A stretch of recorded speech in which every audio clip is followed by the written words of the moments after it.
Okay, we have the recording turned on the Zoom, and I think we're ready to start the meeting. Thank you, Andrea, and good evening, everyone. My name is Jacinta McCann, and I'm the chair of the BCDC's Design Review Board. I'm located at the Metro Centre here in San Francisco, and our meeting will include participants who are here in the room and those who are participating online. Our first order of business is to call the roll. So board members, please unmute yourselves to respond and then mute yourselves again after responding. Andrea, go ahead and call the roll. I'll start with you, Chair McCann. Present. Vice Chair Strang. Present. Kristen Hall. Present. Bob Battaglio. Present. Tom Leader. Here. And we have word that Stefan Pellegrini is on his way, and so we'll make note when he arrives.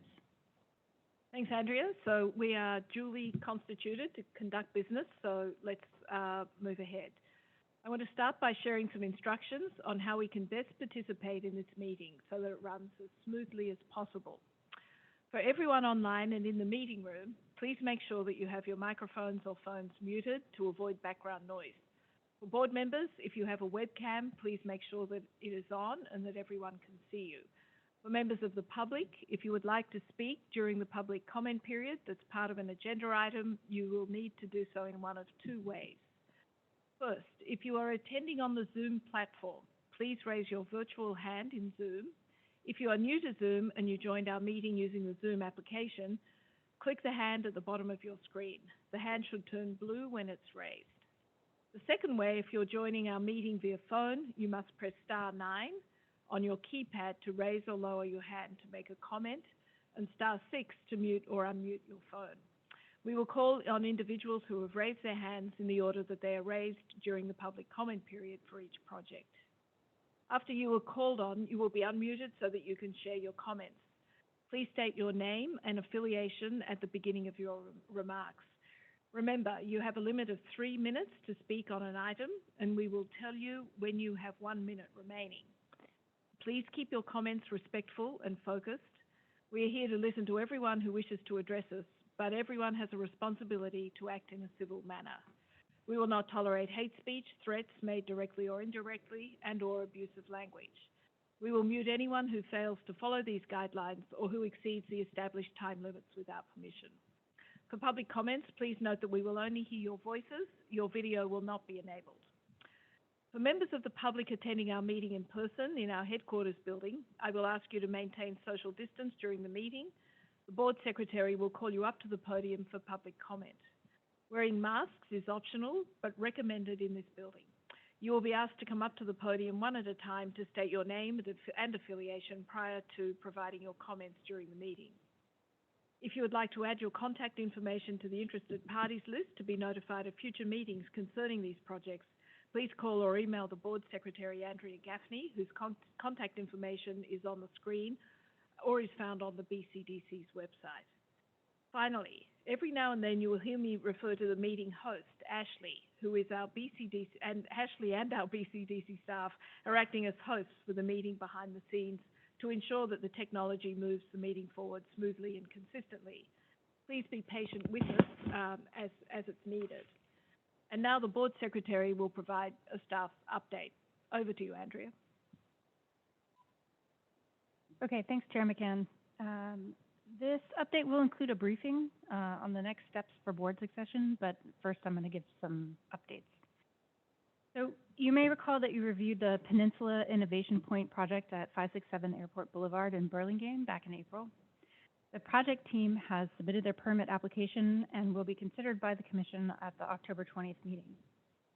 The permit includes a new special condition that requires permittees to enter project details into a regional project database called EcoAtlas. The special condition was included since the project will be raising the elevation of the public access along the perimeter of the site to adapt the site to sea level rise. New permit condition represents the pilot implementation of the Shoreline Adaptation Project map through our regulatory program, whose goals are to comprehensively map shoreline adaptation, protection, and habitat restoration projects to inform regional planning and regulatory review. The condition requires permittees to enter the project details into EcoAtlas Project Tracker, within 90 days of plan review approval, which happens after permit issuance. Project details required include project description, location, design life, sea level rise, storm event design, adaptation activities, and elevation. BCDC staff has developed data entry guidance instructions to help permittees successfully include details in the database. BCDC intends to refine the guidance and permit condition language as the pilot phase continues, with additional major projects coming to the Commission this fall. In addition to the new permit conditions, BCDC staff are exploring opportunities for getting pre-application project data into EcoAtlas, which can be updated as projects move from planning and permitting to construction and monitoring. The goal is to facilitate coordinated regional adaptation and provide resources and references for upcoming projects. So that's a big new step for us, and we're excited to get it going. And that's one of Shruti's projects. For staff updates, the Commission has been granted a total of $5.6 million over the next few years from the State Coastal Conservancy and the California Ocean Protection Council to implement Bay Adapt, which will include both hiring additional staff and letting contracts. 2 new positions in the regulatory division will be an assistant regulatory director for climate change adaptation and a more junior staff person in that realm. That funding also includes continuing funding for BCDC's involvement in the BRIT, which is the Bay Resources Regulatory Integration Team that works on restoration projects that qualify for Measure AA funding. Another staffing update is that as a result of the state budget that was approved in June, BCDC has hired its first 2 compliance staff members. They will begin their roles in November, and they are both current BCDC staff who are moving to the middle ground from permitting and enforcement functions. So this will be the first ever compliance staff. So next update, new public access. As you can see in the photo, a group of staff attended the opening ceremony for the Klamath in late September. And once they finish plan review and receive their certificate of use and occupancy, the San Francisco waterfront will have some lovely new public access available during the weekdays and 1 Saturday per month. The next DRB meeting will be on November 14th and will include second project reviews for Peninsula Crossing in Burlingame and Estuary Park in Oakland. So those are the end of my staff updates, except for the board's succession briefing. So I'll stop here to ask if you have any questions. I don't have any questions, but these are all exciting updates. So well done. And I think particularly the EcoAtlas, well, all of these are fantastic, but the EcoAtlas work is going to be so important down the track. So well done. And I'm very excited to hear about the additional staff positions as well. So great work all. Keep it up. And seeing the photo of you at the Klamath is very exciting too. It's a reminder for us all to get down there and see it. Thank you.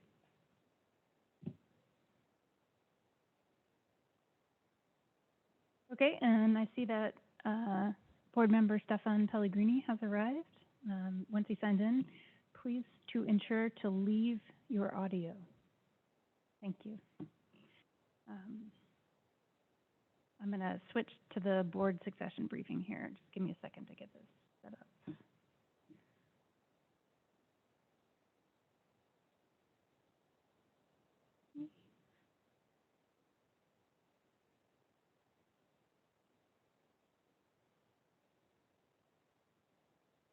Okay, I think you all are seeing the correct screen. So, yeah. All right, so this is a follow-up to the briefing on the regulations update that I gave in August, and this is going to go over sort of succession and election process. As a reminder, the board is comprised of 7 members and 7 alternates.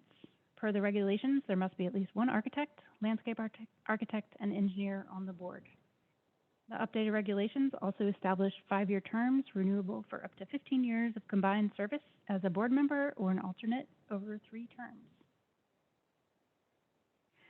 And since Andrew Wolfram transitioned to an alternate last month, we have a vacancy on the board for the architect role. And we also now only have one alternate because the previous alternates termed out with the new regulations that went into effect at the beginning of the month. They've agreed to be available for quorum until we find other alternates, but essentially they are retired. So we need alternates for at least the landscape architect and engineer, and ideally an urban planner. And the three other positions are available, but I'm going to suggest that we stagger the appointments so that we don't end up with everyone timing out at the same time. And I think it's going to be challenging enough to fill 3 positions at the same time at once. So.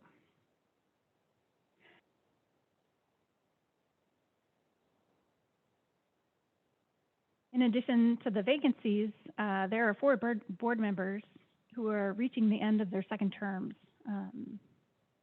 The chair, the vice chair, Tom Leader, and Stefan Pellegrini. So there are some opportunities for change, and while we do not want you to leave, you have a decision to make. This chart shows when each member was appointed and when each term is up, and at the end of the first and second terms, board members have a decision to make about their future. Remain a board member, become an alternate, or retire. So, the 4 of you, please be thinking about your decision because I'm going to be contacting you in the next week. If any of you are thinking of transitioning to alternates or retiring, it would be good to know this information before we start the appointment process for the other board members because we may need to add additional spots. But again, we really don't want you to leave. I just need you to confirm what you would like to do. So, like I just said, we have to appoint an architect, board member, and then alternates for at least the landscape architect and the engineer, and it would be nice if we also had an alternate for urban planner.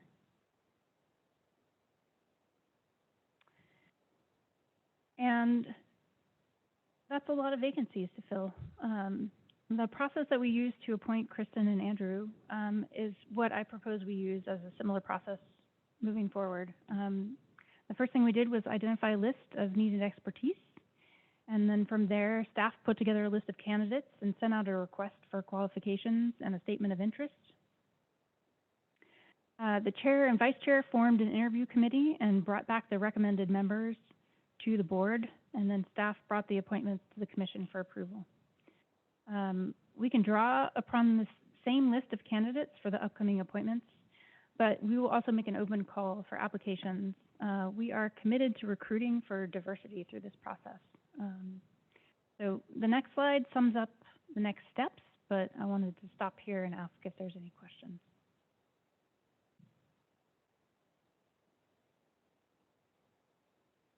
Very clear. Go ahead. Okay. Yep.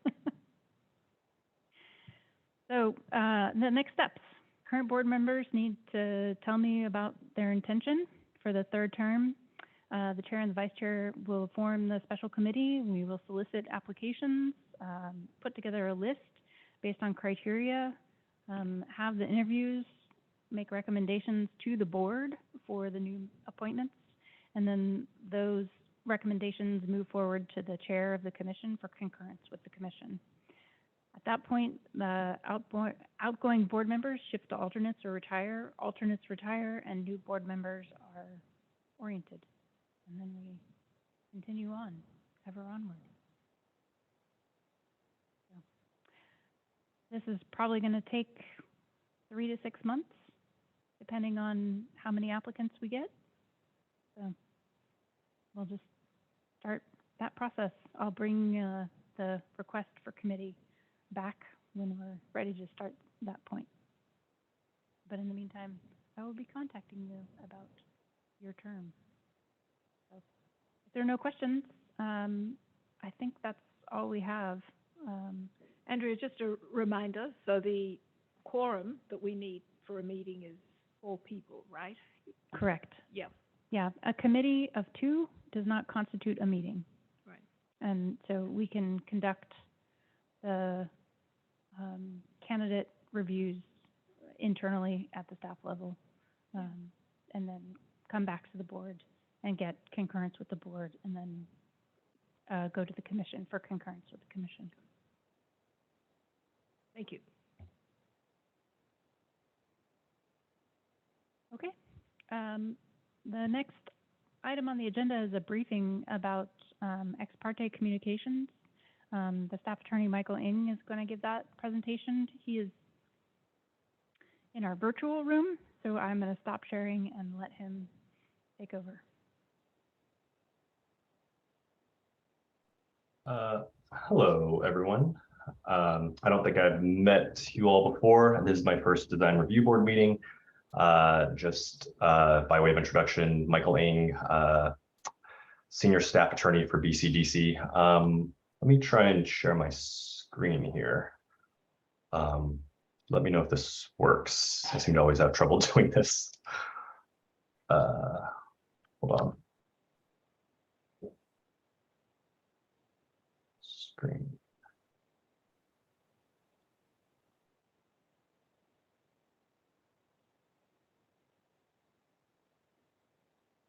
Can you all see that? Yeah, we see the slide. Thank you. Okay, great. Thanks. As Andrea mentioned, I'm just going to give a very brief training on the portion of our updated regulations regarding ex parte communications. And if you don't know what ex parte communications are, we will cover that. Just a couple of preliminary notes. As you all may know, BCDC's regulations were recently amended, and the changes became effective on October 1st of this year, so a few weeks ago.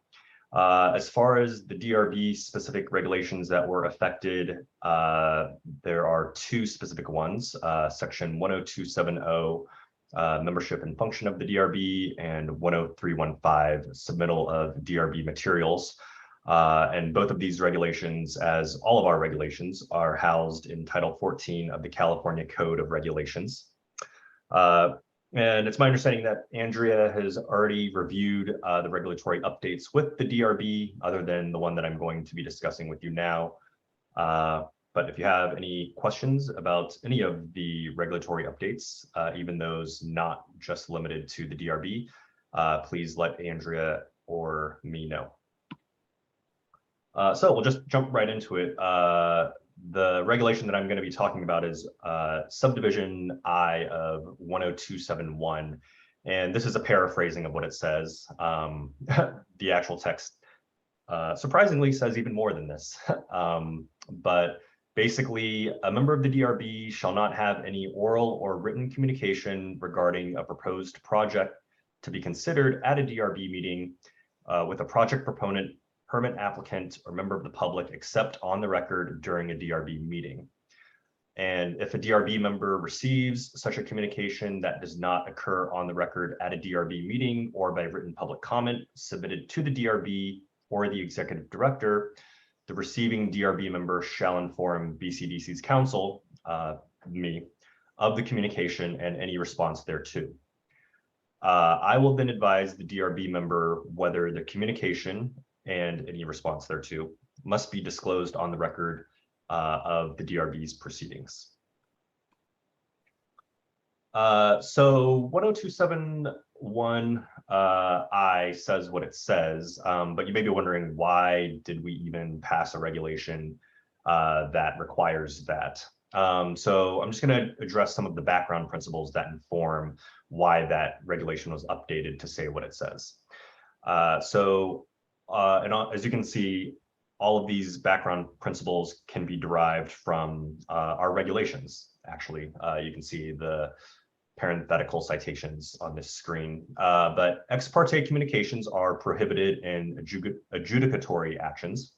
And an ex parte communication is defined as an oral or written communication regarding a pending adjudicatory proceeding between a commission member and any party to a proceeding or member of the public that does not occur in an official commission proceeding or on the record. So you can see the parallels between our ex parte rules as specified here and sort of the modified version in relation to the DRB that you saw on the previous screen. And adjudicatory proceedings include the granting of a permit as well as a federal consistency determination or certification under BCDC's Federal Coastal Zone Management Act authority. I believe the DRB deals with CZMA, federal consistency determinations and certifications, but I could cover that at a future training if desired. BCDC's ex parte policy commences in an adjudicatory action when a permit applicant first submits an application or when they submit a consistency determination or certification to BCDC. So background principles continued. The point is that ex parte communication rules are grounded in fairness and constitutional due process. And if any of you work with other sorts of decision-making bodies, say at the local government level, they have a lot of times they also have ex parte rules. And public confidence in government is highest when an agency conducts its adjudicatory business openly and impartially.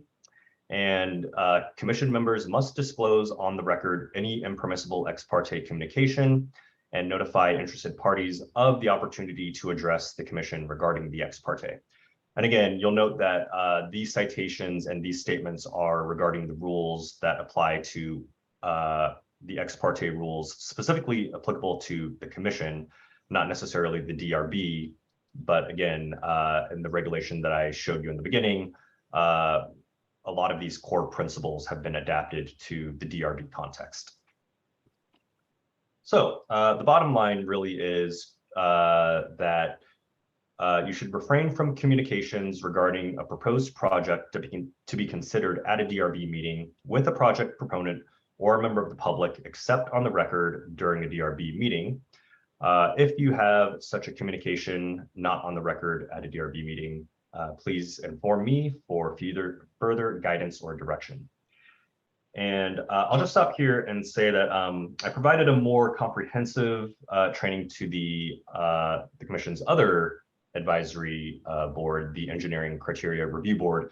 There are other topics that can be covered about sort of like conflict of interest rules, but I decided not to include that in this presentation, mainly because I was only planning to cover what was updated through our recent regulatory amendments. And this is sort of the limit of what was done in relation to the DRB rules as part of our recent rulemaking.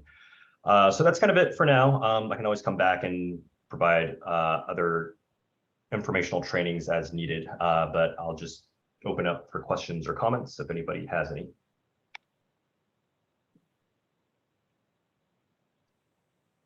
If not, I will let you get back to your business.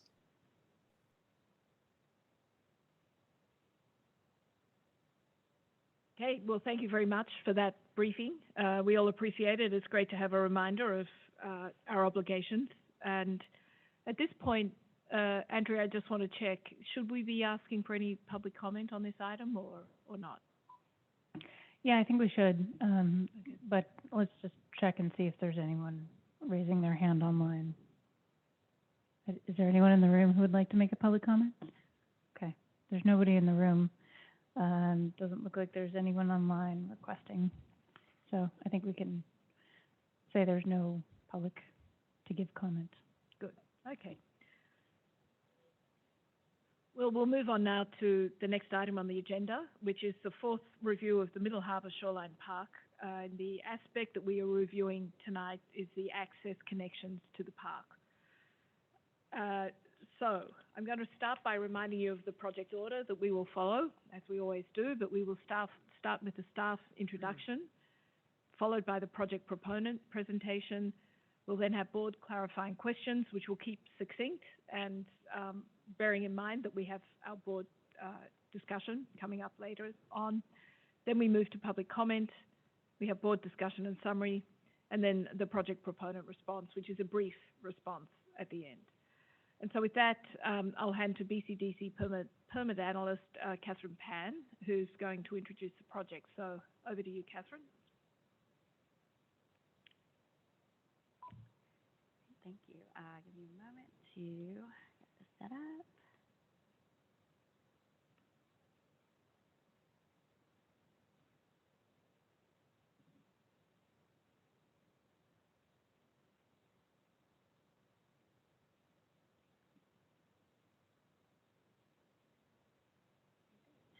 Well, thank you, Chair McCann, and good evening, board members.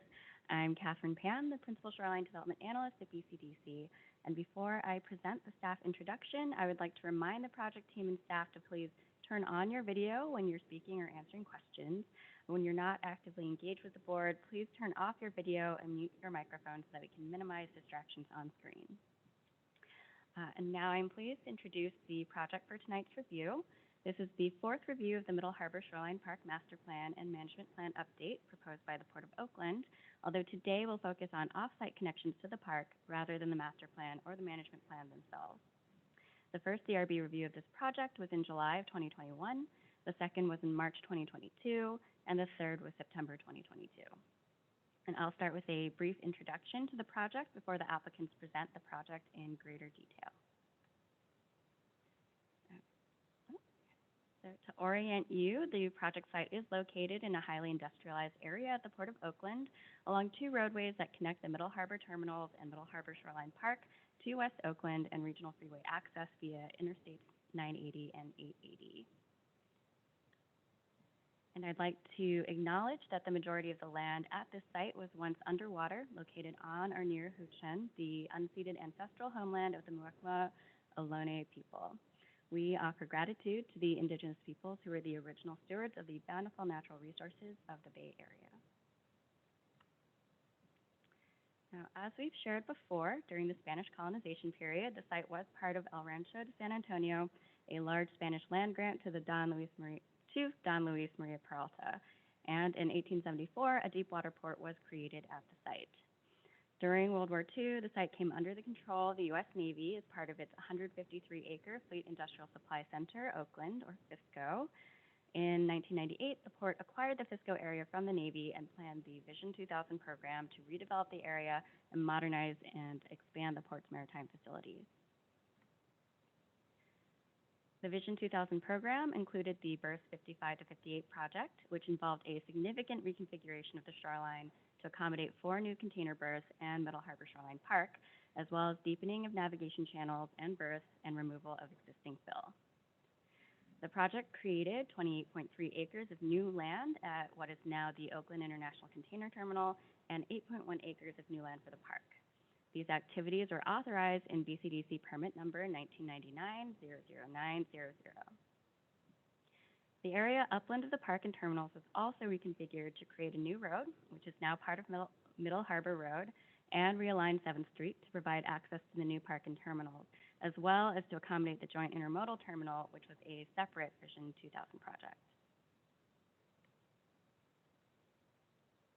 So this slide comes from the port's March 21st DRB presentation and shows the port's proposal in relation to Middle Harbor Shoreline Park. It's modified slightly to show the Enhancements West project, the Grade Separation West project, and the removal of permit conditions from Middle Harbor Road, which weren't in the original slide. The project involves amending permit number 1999-0907 to remove existing conditions that require Class 1 Bay Trail segment along Middle Harbor Road, connecting West Oakland to Middle Harbor Shoreline Park, and replacing the requirements with new conditions for bicycle and pedestrian improvements along 7th Street. As Port staff will describe further in their presentation, the improvements are grouped together as the 7th Street Bikeway enhancements and consist of 3 separate projects. The Bikeway gap closure, which would add bicycle and pedestrian infrastructure to a segment of 7th Street that does not currently have any. The Grade Separation East project, which would realign 7th Street to construct a new underpass beneath the Union Pacific Rail line with a Class 1 pass. And the Bikeway Enhancements West project, which would improve existing bicycle and pedestrian infrastructure along 7th Street. Note that there is an additional project being contemplated for the 7th Street corridor that is not a part of this proposal, which is the Grade Separation West project.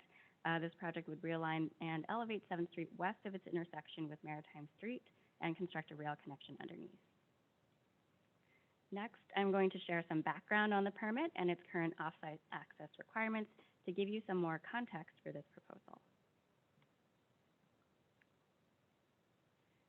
Permit 1999-09 is the permit that authorized Middle Harbor Shoreline Park. This slide shows the changes that resulted from the permit, including the removal of the finger piers, filling for the park and container yard, realignment of 7th Street, and construction of New Road. This was the former alignment of Middle Harbor Road. After the new road was constructed, the old alignment became part of Maritime Street, and the new road became part of Middle Harbor Road, connecting West Oakland and Middle Harbor Shoreline Park. That's called New Road in the permit.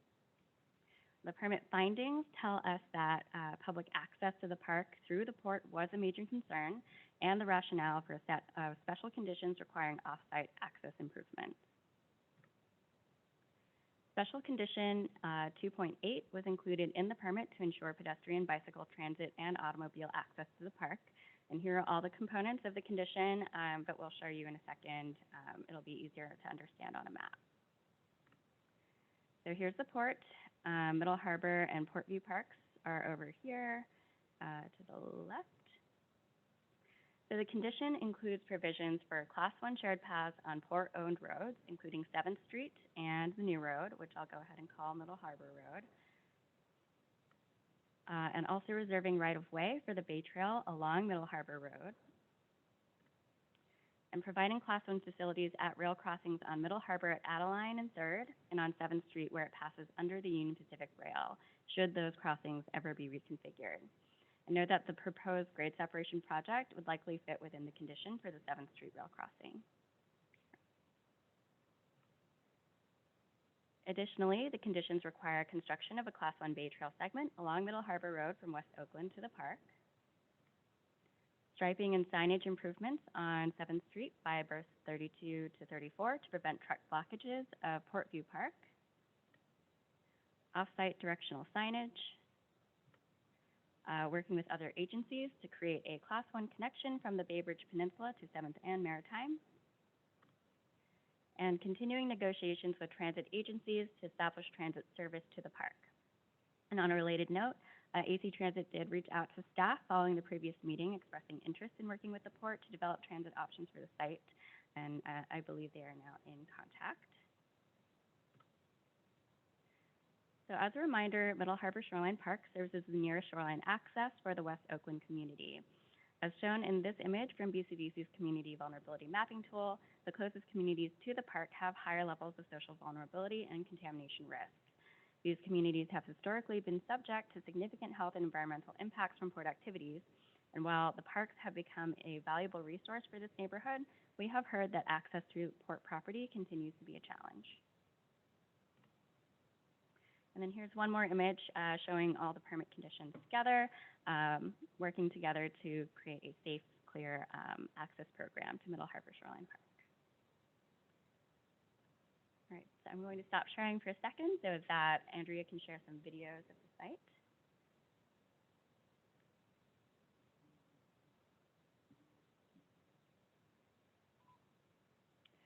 Okay, so first video, I'm going to show you 3 videos. They're hyperlapsed, so it's driving and it's going at 6 times normal speed, so it will be a quick trip. But it's meant to give you a sense of the terrain. I took videos on Friday when there was port truck traffic, and then on Saturday morning when there was no port truck traffic. So we'll start with Friday, and we're going to start at the intersection of Adeline and 7th Street and drive down 7th Street to Portview Park.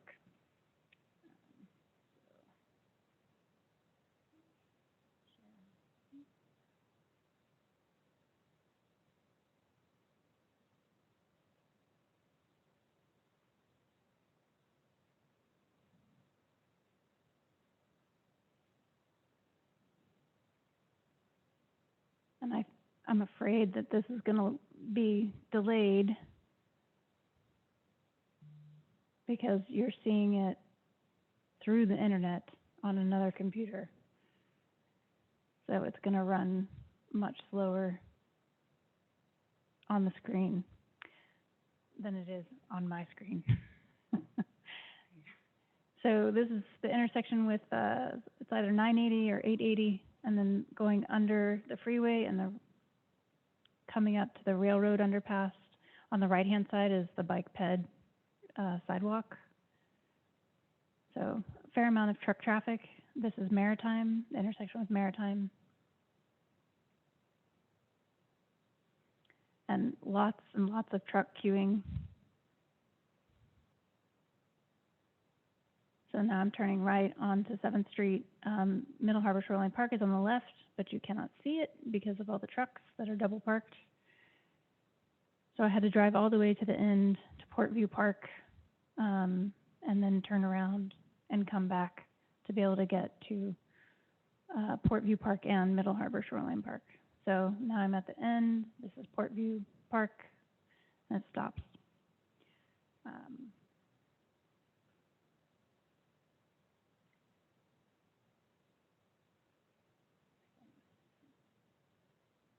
So the next one I'm going to show you is from Middle Harbor Shoreline Park to along Middle Harbor Road all the way to the intersection of 3rd and Adeline. So I'm pulling out of the park. This is Middle Harbor Road. So the right-of-way for the bike ped connection is supposed to be on the left-hand side of the road. You can see all the markings on the pavement. There's lots of sideshow activity on the weekends. Fair amount of truck traffic going on. They put in speed bumps on the road to sort of control traffic speeds, which I have to say was admittedly much better than the last time I drove on this road. There is a very big bump right here, which knocked my camera over.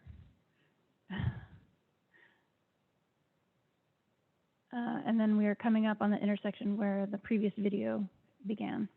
So it's a big loop. So that was Friday. Now I will show you. So the Saturday morning loop is a single video, and it's a continuous. So I'm starting at 7th Street, going down 7th Street to Middle Harbor Shoreline Park, and then going down Middle Harbor Road back to the 7th and Adeline.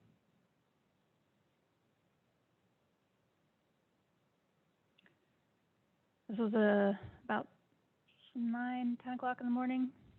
Not a lot of traffic. You can see the bike lanes on the right-hand side of 7th Street.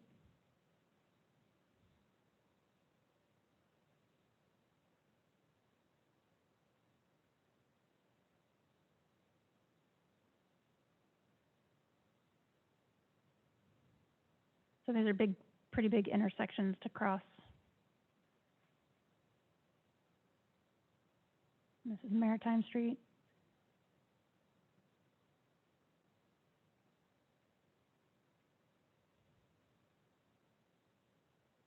This is coming up and turning right onto 7th and going down to Portview Park. So this is the stretch that had all the trucks on it. I couldn't turn left before, so this time I could turn left. Now I'm back on Middle Harbor Road. No trucks. So on Saturday morning, I saw 3 runners, which you'll see coming up here on the right. There you go. And 1 cyclist. And I think that that's pretty common activity for the weekends on Middle Harbor Road, is people use it as a recreation when there aren't sideshows.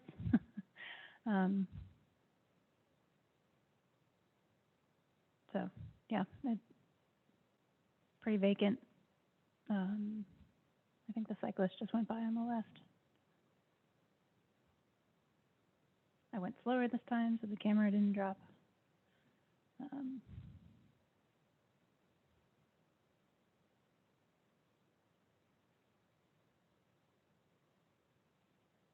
Yeah, so we hope that the explanation that Catherine gave for all the permit conditions and then these videos give you a sense of the roadways and the spaces that we're talking about. And I think, Catherine, do you want to take it over again and show the final slide? Yes, I can do that.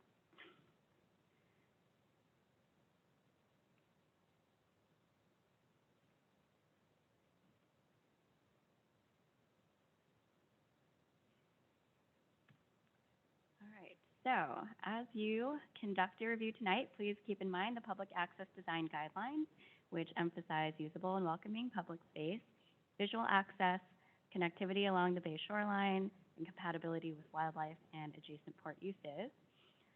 In addition, the staff report shared with you on October 10th provided 4 questions that staff would like the board's advice on, which are summarized on the screen. I'll just read them very quickly. 1, would improvements to the 7th Street corridor provide an equivalent level of public access to Middle Harbor Shoreline Park as a Class 1 Bay Trail segment along Middle Harbor Road?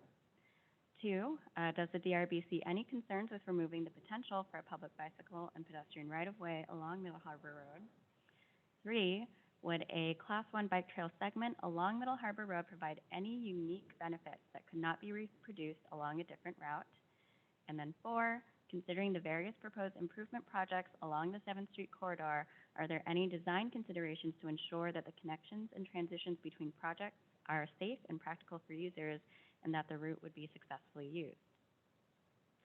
And with that, I'm happy to answer any questions the board might have on the site context. Catherine, thanks very much. And Andrea, thank you for the videos as well. This is a fairly complex history, and I just want to ask a basic clarification question. So the original permit was issued in 1999, is that correct, for the park? And included in that were requirements to construct a Class 1 bike trail along Middle Harbor Road, and then to also construct a Class 1 bike trail on 7th Street. Is that correct, or was it only for Middle Harbor Road? It's for both, so I Right. can go back To the aggregate. Yeah, the aggregate slide is very helpful, Okay. which has everything to on. that one. Yeah. Yes. So Okay, so that is everything that is in the permit from 1999, which has never been changed. And so we're seeing now, 22 years later, a request to take away improvements to Middle Harbor Road with the Class 1 trail and to only concentrate on 7th Street. And second clarifying question, has there been any work implemented to date by the port on either 7th Street or Middle Harbor Road? yeah, so 7th Street does have a Class 1 path, I think up through Maritime Street. And Middle Harbor Road, the last record that I have, and the port might be able to answer this with a more current response, but they did, I believe, reserve the right-of-way, which was not building the actual Class 1 path, but reserving the right-of-way for it along the roadway. Okay. And the Class 1 bike path, which is marked that we could see on the video on 7th Street, was that implemented by the port or by somebody else? I would assume by the port. By the I port. think we'll let, By the port. yeah, we'll, Okay. I think that's Yeah. what I Okay. So look, I know we'll hear more from the port, but I just really want the board to understand exactly what we are being asked to respond to tonight. So there are the questions, but the real fundamental question is that there was a Class 1 bike path in both locations for the No, project. So, This is Aaron McGregor from the port. I just want to Hey, clarify. Aaron, can sorry, we- Aaron. can Aaron, we you need wait? to stay muted, sorry. Okay, yeah, I just wanted to clarify on the 7th Street. part of the Actually, permit. Okay, Aaron, sorry. Thank Can you. mute yourself? We'll Yes. talk to you in a minute. Thank you. yeah, we have a question from Tom Leader. Yes, Tom. I'm not clear about the rail undercrossing, how the 7th Street corridor is dealing with that not very well, at least. Is it better to wait until an applicant has presented? Yeah, I think if there's any questions about the specifics, we should let the port answer, and they have Yeah. a chance to give a presentation. Okay, thanks. Quick question here. What is the significance of the red line in this diagram? The red line tied to 2C8A3. Yes. Does it have something to do with improvements, or you're just tying it to the document? No, each one of those lines represents either a right-of-way reservation or an improvement. Required by So the improvements on the blue dotted line and that one stretch of the red line would be eliminated in this proposal. Is that correct? That's what the request Correct. is about. Yes. Okay, got it. Thank you. Thank you. Okay. I think, should we let the port present and provide comments, or? Mike, can you turn your microphone? Yes, let's move on to the proponent presentation. Thanks, Catherine. Okay. Great. I can just introduce them very quickly. So today we have Kamli Chop from the Port of Oakland and Jason Fong from Tool Design giving their presentation. And they're also joined by Aaron McGregor, Jan Novak, Richard Sinkoff, and Ramona Dixon from the port, who will be available to answer any questions as needed. So I'll pass it over to Kamli. Thank you. Thank you, Catherine. Oh, let me turn on my video.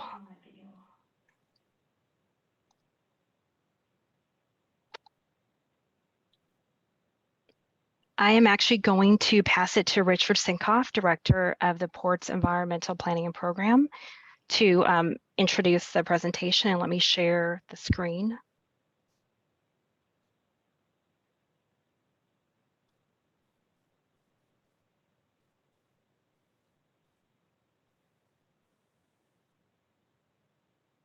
Okay, Richard. Thank you, Kamli. Good evening, Design Review Board members, BCDC staff, and members of the public. We very much appreciate your engagement and time this evening, and very much appreciate Andrea and Catherine's introduction. I'll be very brief, just setting some context from the port's perspective. Kamli, perhaps you can go just to the third slide. I'm sorry, the one before that.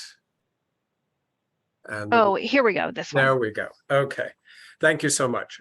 Okay, so just as an introduction, I first want to emphasize that the port is fully committed to providing optimal bicycle and pedestrian access to Middle Harbor Shoreline Park. We did develop the bicycle pedestrian improvements on 7th Street concurrent with construction of Middle Harbor Shoreline Park. At this point, we're focused on improvements to the bicycle and pedestrian facilities, and we've been engaged in studying improvements that can be made in the short term, while also looking at long-term improvements connected to a project that's called the 7th Street Grade Separation Project. What has changed over the last 20 years since we entered into the permit? Several things are important, we believe, for the Design Review Board to consider. First is that the port is conducting its own long-term planning process. We call this the Seaport Land Use Plan, which has a horizon planning year of 2050. And this will accommodate build out of the seaport consistent with the BCDC cargo forecasts. So as many of you perhaps know, BCDC has also conducted its own planning process. It has a cargo forecast that is projecting as a medium growth scenario 5.2 million containers. We call these TEUs. And the port is aware of BCDC's cargo forecast. In order to accommodate build out of the port, which would be about a doubling of our cargo from approximately 2.2 to 2.4 containers annually at this stage. The port is studying how to optimize available land use. And one of the major ways to increase the efficiency of operations at the port is to integrate operations, rail operations, and cargo operations on the terminals. Kamli, could you go to the 5th slide, please? Just show the board currently the configuration there. So this aerial shows Middle Harbor Road, which is between the joint intermodal terminal. That was the rail yard that we developed as part of the redevelopment of the Fleet Industrial Supply Center. And then below it is the Oakland International Container Terminal. And the two operations are separated by Middle Harbor Road. At the time that we developed FISCO, this was considered to be an optimal configuration of our road, terminal, and rail operations. However, in the interim years, there's much more emphasis on utilizing near dock rail without interrupting and requiring truck traffic to move back and forth across the road. So what has changed over the last 20 years is a greater emphasis on on-dock or near-dock rail, and the provision for a Class 1 bicycle path on Middle Harbor Road would be a constraint or prevent us from developing in that direction. And again, given the limited amount of land that we have, given the reluctance to propose anything that might involve additional fill, the port is seriously looking at scenarios that would integrate rail and container operation. The other consideration, of course, for the port is providing safe access for cyclists and pedestrians. As Andrea's video showed, on the weekend, the terminals are not active. However, during the 5 work days, there is a tremendous amount of truck traffic queuing into the different terminals, which presents certainly the potential for safety issues between the truck traffic, cyclists, and pedestrians. And this, of course, works both ways. We're as concerned about the workers and the truck drivers as we are about cyclists and pedestrians, all of whom use the park itself.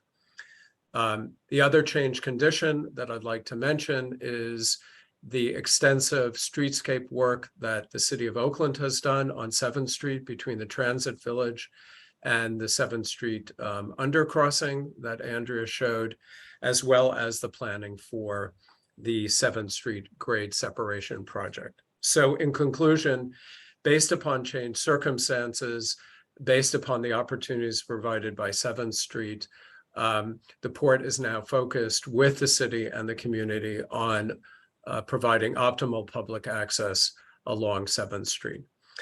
With that, I'll turn it over to Kamli, who will introduce the specific planning for 7th Street. And then we're also joined by our design consultant, Jason Fong of Tool Design. So Kamli, over to you. Thank you, Richard. Okay, I wanted to share a little bit of context to add to what Catherine provided. This map shows various 7th Street bikeway projects that combined create a 7th Street connection to Middle Harbor Shoreline Park here on the west side. Shown on this map are existing facilities that include an existing Class 1 bike path along the eastern side of Maritime Street. It heads south to 7th Street, and then it heads west to Middle Harbor Shoreline Park and continues to Portview Park. This bike path in the video that Andrea shared is on the left side. So she's on the right lane heading west, the bike path, is separated from the road on this left side. Another existing condition is the improvements conducted by the City of Oakland when they completed the 7th Street West Oakland Transit Village Streetscape project that included pedestrian bikeway paths that are at the West Oakland BART station and end at Wood Street. Those are the existing conditions. The red section is a project that is planned and implemented and planned to be implemented by the port and the city as a shared mitigation measure to provide a gap closure section, to provide a gap between where the 7th Street streetscape project ended on Wood Street, heading west to Bay Street. And this area is underneath the freeway crossings. And the port has brought this red section, the gap project, to 15% design. In blue dashed is the planned 7th Street grade separation east project. 7th Street would be realigned, so it would no longer follow this alignment. It would curve a little bit north and then curve back down to where Maritime intersects with 7th Street. The railroad tunnel is located right here. So the 7th Street grade separation east project would take care of that railroad tunnel once in place. In this burnt orange here is a port planned project to enhance the bike path as an interim measure before the 7th Street grade separation east project is completed with construction. So we conducted a feasibility study with Tool Design, who is joining us here tonight, to find areas of improvements for bike and pedestrian use of this path.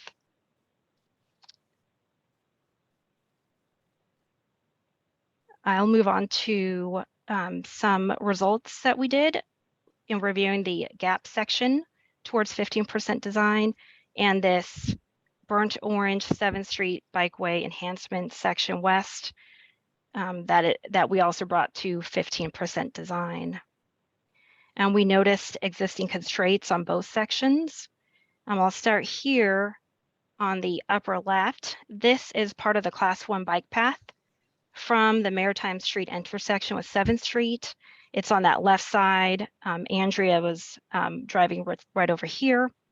You'll notice that there's ponding when this site visit was conducted. The path meanders in between these, underneath the BART columns here. We also have the bike path here that is adjacent to a railroad, and the path edges are not distinct. This railroad is higher than the bike path, and there is a lack of pavement markings to identify this as a bike path. In this upper right photograph, this is part of the gap section. As you're headed from the streetscape project headed west, it narrows. So we have widened this path by removing one of 2 left turn lanes. And maybe Jason can go into that a tiny bit more when he presents on the next couple of slides. This photo here on the bottom left is the intersection of 7th Street and Maritime Street. You are looking north. We have push buttons that are inaccessible to those that need a wheelchair. The curb ramps are lacking detection bumps or other ways to detect that you're about to enter the street. This middle photograph at the bottom is a tunnel underneath the railroads. So there's poor lighting. There's usually trash refuse on the ground. And then in general, some of the bike path has asphalt that is not in great condition, the condition we would consider fair, and there's cracking along the pavement. The next 2 slides, I would like to present Jason Fong with Tool Design, who identified ways to improve the bike path and designs that we've prepared for various sections of the gap section and the enhancements west section. Jason? Thank you, Camly. So just a couple of improvements here that we saw as great opportunities to make this a safer condition for all users, cars, trucks, cyclists, and pedestrians. So as Camly mentioned on the gap closure section, right now there's an existing 6-foot sidewalk that would be widened, again, by eliminating a left turn lane, so that it would be a 12-foot two-way bike path with a 3-foot shoulder. We're proposing pavement resurfacing. Again, in the bikeway enhancements west portion, there is an existing class 1 bike path, but as Camly mentioned, some of it is in not so great shape. So this would basically give a resurfacing to make it look like fresh asphalt. We're proposing bike detection so that at signalized intersections, cyclists can come up and would automatically be detected to trigger the signal. And on the bikeway enhancements west section, we are proposing a decomposed granite shoulder. We are proposing a respite area, which is basically just a bench for people to sit and take a rest if they're going out for a jog. Pedestrian push buttons, again, just to enhance the signalization. Wayfinding and traffic signage, again, to really indicate that this is a class 1 bike path. And pavement markings, as you could kind of see on that bottom left picture that shows the center line stripe and the pavement markings that indicate that this is a two-way bike path. As Camly mentioned, the curb ramps over at Middle Harbor Shoreline Park are lacking detectable warning strip and are non-ADA compliant, so we would be fixing that. And that section of the tunnel that's poorly lit, that has a lot of trash and debris, we would make some improvements there by adding some lights. And basically just adding intersection improvements that make it basically safer for all users, especially cyclists, including high visibility crosswalks. And then as you can see on that large picture that we were proposing a pedestrian barricade to separate vehicles from the shared use path. And the next slide shows some typical sections. So this really shows the 3 different components of this project. The top left shows the bikeway gap closure project. Again, this is, you could sort of see in that thickened dark line that's the existing sidewalk that is only 6 feet wide. So we'd be enhancing that to a 12-foot two-way shared use path with a 3-foot shoulder abutting the retaining wall, and then a 7-foot buffer to the curb. Again, that pedestrian barricade is also shown there. And then over to the right, this is the bikeway enhancements west portion, which is essentially utilizing the existing alignment of the class 1 bike path. This one, we could only fit a 10-foot bike path, which is what the existing condition is. But we are proposing resurfacing, and we're proposing 2-foot decomposed granite shoulders on either side with a buffer to the curb, which is essentially the same as it currently is, about 4 feet to the GG shoulder. And then on the bottom left, this is the grade separation east project, which over on the left side, you'll see that they're proposing a 14-foot shared use path. So again, continuous two-way bike path throughout the length of the corridor.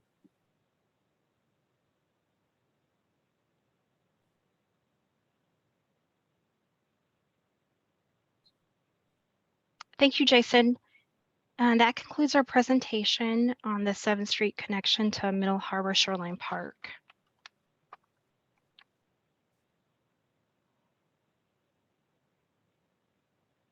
Thank you very much, members of the port, for that presentation and your consulting team. Let's move to clarifying questions from the board. Who would like to start? Yes. Thank you so much. That was helpful, and thanks also, Andrea, for those videos. That was also really helpful. They largely reflected my experience when I drove out there, which was just trucks. I had 3 sets of questions. The first is, how many employees are there at the port, and do they use the bike lanes? And also, is the truck traffic mostly queuing, like trucks parked and waiting to turn in somewhere? It seemed like in the video, and also my experience on the site, that mostly it was just trucks lined up waiting to make a turn, or that it's not a lot of movement. Can you help us understand how those 2 modes are using the site?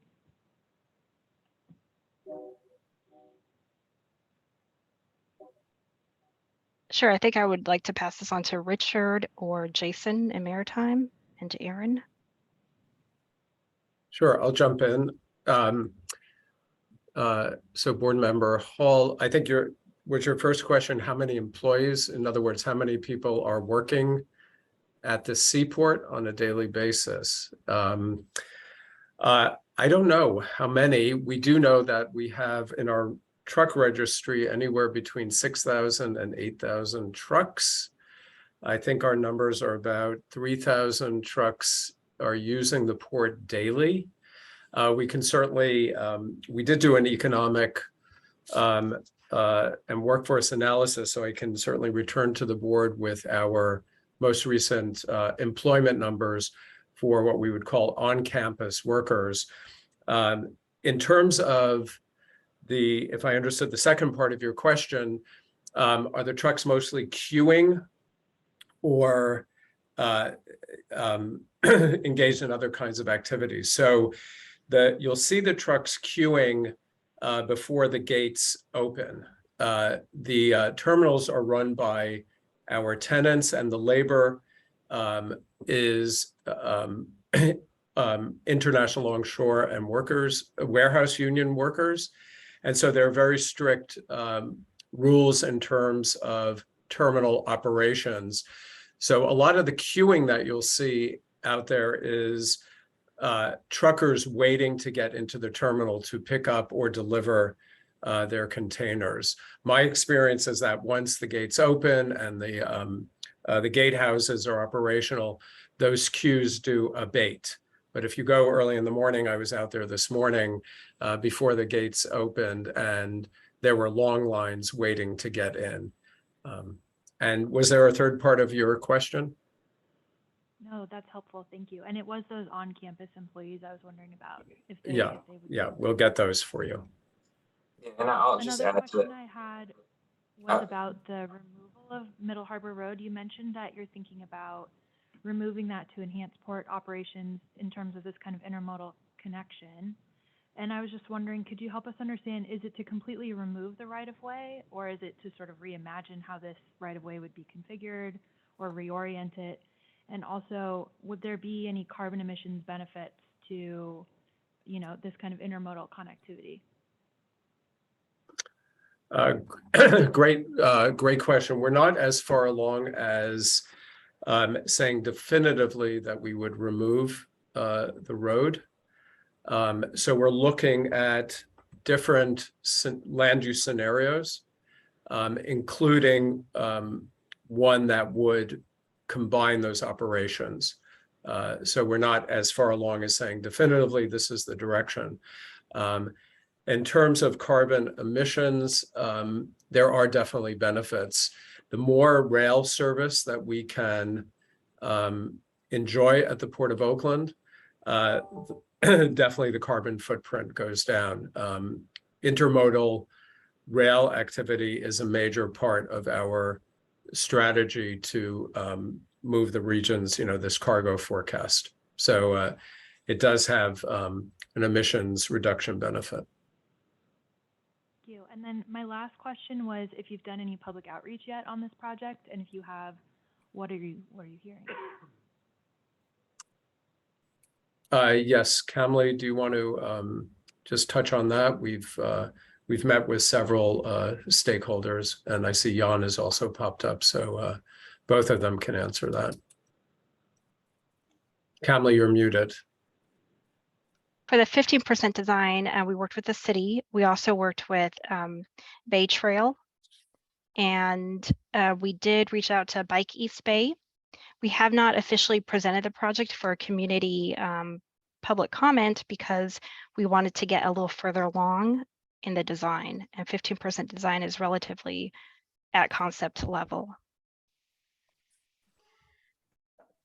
Hello, this is Jan Novak. I'm project manager for the master plan update. So we've presented to the board on three additional times to present the other aspects of this project update.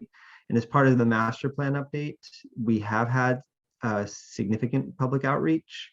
So we've had 3 public focus groups. We've had 1 large public meeting, and we continue to have dialogue with the community and special interest groups, if you will. So we've talked to the sea kayakers, we've talked to Audubon Society and several different groups. So not always specifically about the bike path, but about the master plan update as a whole, and the bike path has come up. And sorry, just one more follow-up on that. Thank you for the clarification. It sounds like you haven't done much outreach specifically about this removal of that Middle Harbor Road segment, or have you heard feedback on that topic yet? And on the 7th Street improvements? Yes. We've met previously with the Bay Trail, and we've also met with Bike East Bay. And the direction that we're heading in, I don't want to speak for them. In fact, we may have some representatives on the meeting today, but generally the feedback is in support of concentrating public access along 7th Street.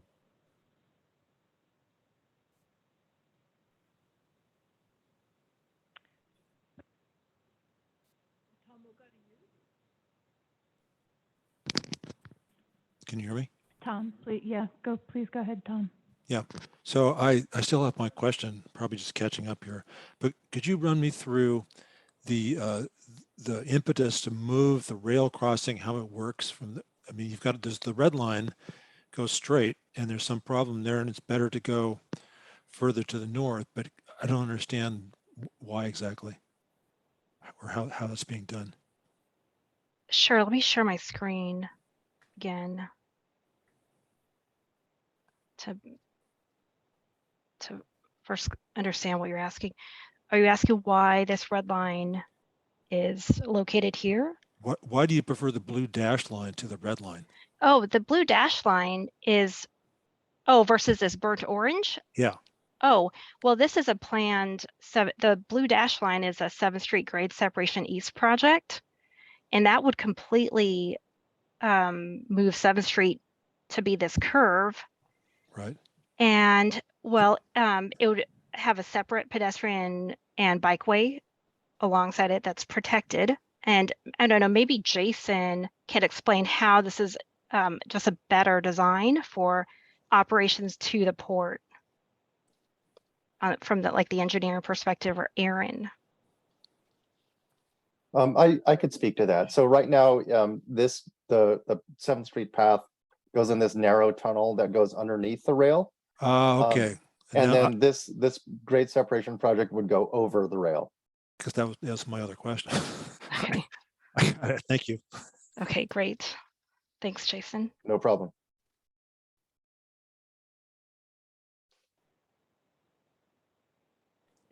Gary, did you have a question? Yeah, just briefly to, if I could ask Richard, just to complete that last thought. You said the biking organizations you talked to preferred 7th Street. Can you share with us their justification for that? I mean, as a casual observer, you know, the other route looks like there's less traffic and wider, more flexible, and also serves a bigger neighborhood. So I just want to hear what they're thinking. And I guess another part of that question is if there was bike access on the Middle Harbor, does that preclude the intermodal plans, or does it just make it more complicated and expensive to carry out? Yeah, let me answer the first, the last part of that. As I said, Gary, we're engaged right now in scenario planning for the land use build out of the seaport. So currently,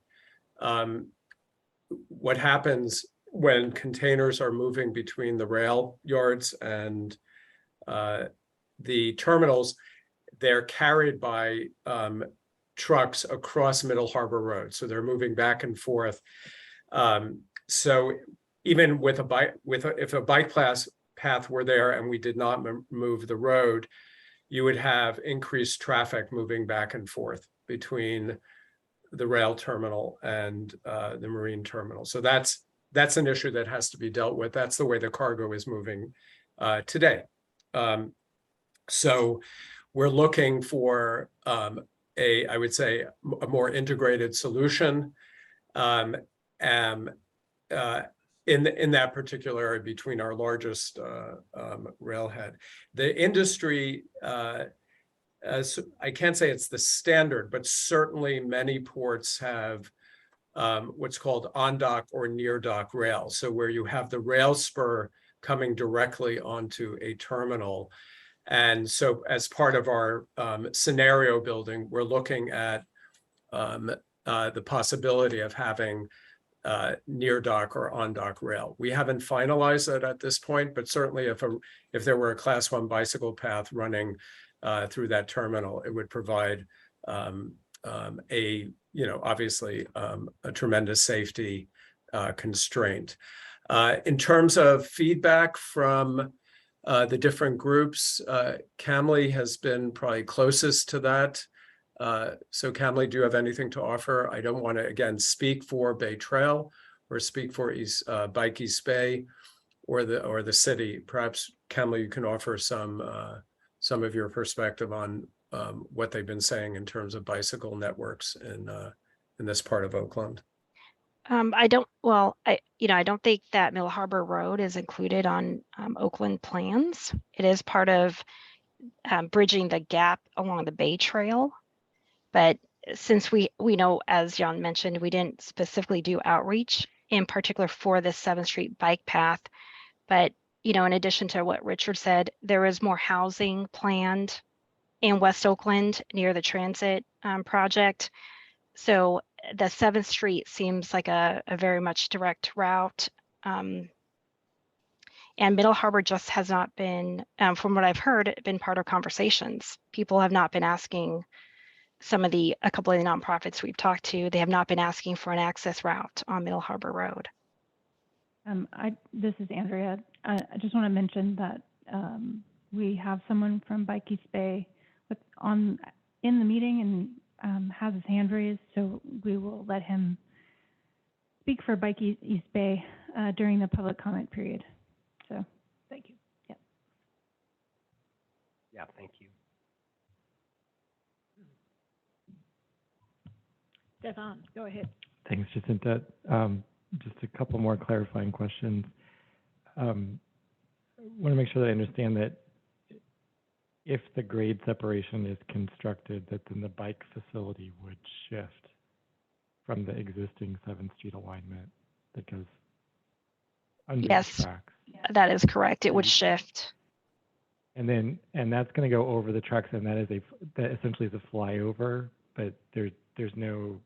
Is there information in the packet about what's happening there? How high up in the air is it going? And what's the grade of that facility? Jason, would you know those specific answers? I don't know the exact height, but I know that it would be high enough to clear any sort of rail. And I think that is part of the reason why the alignment changes, because I think we needed that extra length to approach to get that height that's needed. And then just my second clarifying question is there any landscaping or tree planting or greening that's being proposed as part of the bikeway enhancements? Being at 15% design, we have not added that. as a component. Thank you. Sure.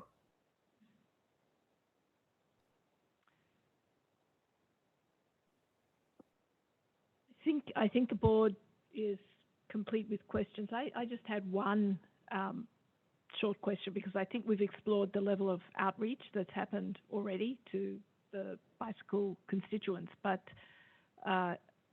given the different characteristics of use, recreational cycling on the weekends, obviously the poor peak usage is during the week. So just a question to the port. Has there been any surveying done, traffic survey, like real sort of data points collected in terms of observable bike usage during the week versus the weekend, and any observable evidence on where people are coming from? This is Aaron McGregor. Am I logged in? We have, if you can hear me, we have what's called a Seaport plan process that we've been taking out. We have hired the consulting firm Kittleson to do a multimodal kind of analysis of traffic, both automotive, trucks, as well as pedestrians. So we do have data points, and I think this goes back to something that Krista asked earlier, or Kristen, about just how do we understand the usage of these two different thoroughfares. And so we do have data. And so I would just encourage you to, like, if you have specific questions about usage, monthly, daily, weekday, weekend, just provide us those questions and we can parse the data and get you any data you need to help inform your decision making here. Okay, thank you very much. There's one more question, a follow-up. Stefan? Yeah, thanks, Jacinta. So the existing path on 7th Street is on the north side of 7th, and then at Maritime it shifts to the south. Is that transition to be retained, or will the path be built along the north side for the perpetuity of the orange section? It would be maintained. We would improve the intersection to make crossing 7th Street from the north side to the south side safer. Hey, Stefan, I just wanted to add, you asked about streetscape or landscaping, greening within the corridors. So we've been in conversations with a couple nonprofits in Oakland that invest in using the democratization of, I guess I would call it, social science and community activism. And so they're focused on planting trees. And so we are at the port internally having conversations with them about some CAL FIRE grant opportunities that are going to come up probably in the next month at a sizable order of magnitude range to making past impactful greening. And so we initially had this conversation in the context of Middle Harbor Shoreline Park, but we also said we've got a large planning exercise around this. Planting trees is important, but like, how do we think more broadly about opportunities throughout the Seaport complex? So I'd be happy to follow up with you offline to get your considerations, but I think we have an opportunity to leverage some state grants to do green throughout the Seaport. And we mentioned the opportunity of this 7th Street reimagining and improvement as part of that. So it's not just streetscape, but it's, it's landscape. And so I'd be happy if you want to talk offline about these things, about leveraging these funds to kind of, I think what you were indicating is, how do we just not create a safe space with concrete, but how do we create a space that embodies more natural elements? So please let me know if you want to follow up on that. Thank you very much. Yep, that's great. Thank you so much for that extra information. Okay, I think that concludes the questions. We will now move to public comment. So I'm just going to repeat a couple of instructions because we have a mixed in-person online meeting. So now that the presentations and board questions are complete, let's open the meeting to public comment. Any member of the public attending the meeting in person, please notify the board secretary if you would like to make a comment. If you're attending online and would like to make a public comment, please raise your virtual hand to speak. Remember, if you're joining our meeting via phone, you must press *9 on your keypad to raise your hand and to make a comment. To unmute or mute, press *6. You will be called in the order that your hand was raised, and you'll have 3 minutes to speak. Ashley will note when you have 1 minute remaining. Please state your name and affiliation for the record at the beginning of your comment. And as mentioned at the beginning of the meeting, if you would like to add your contact information to interested parties list to be notified of future meetings concerning this project, please call or email Andrea Gaffney. Andrea, can you let us know if we have public comment?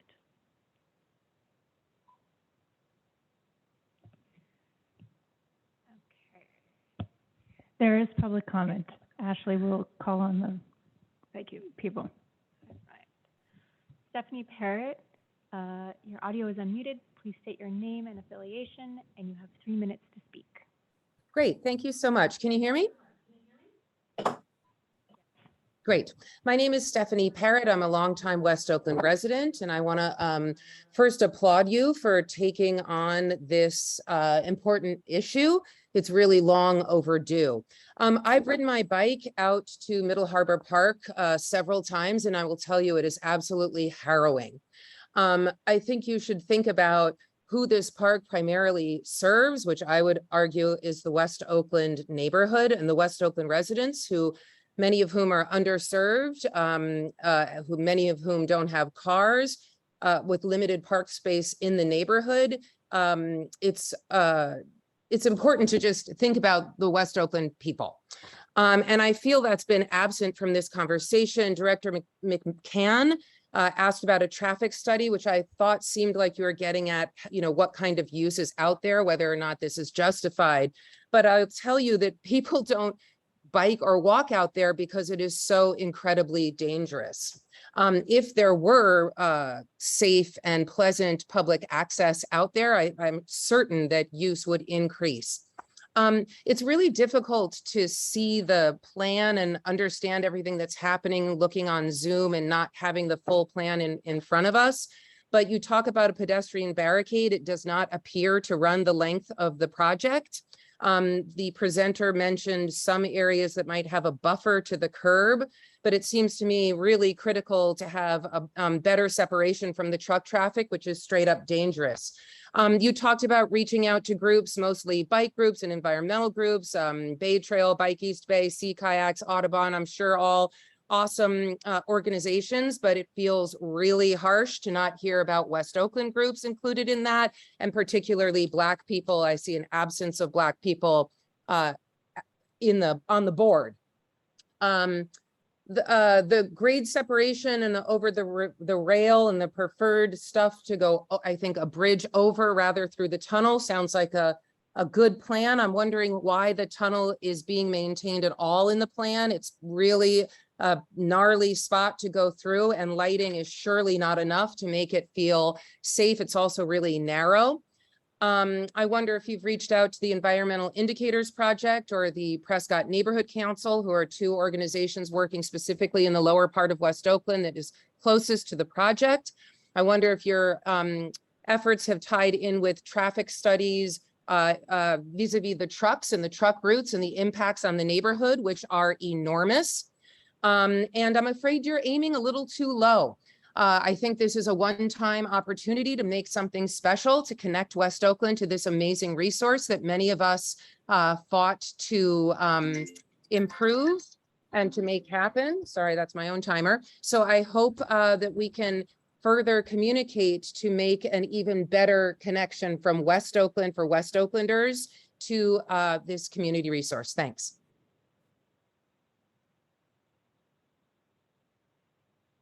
Thank you very much, Ms. Parrott.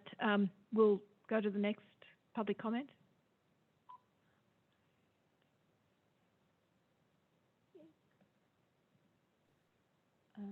Robert Prince of Bike East Bay, your audio is unmuted. Please state your name and affiliation, and you have 3 minutes to speak. Thanks so much.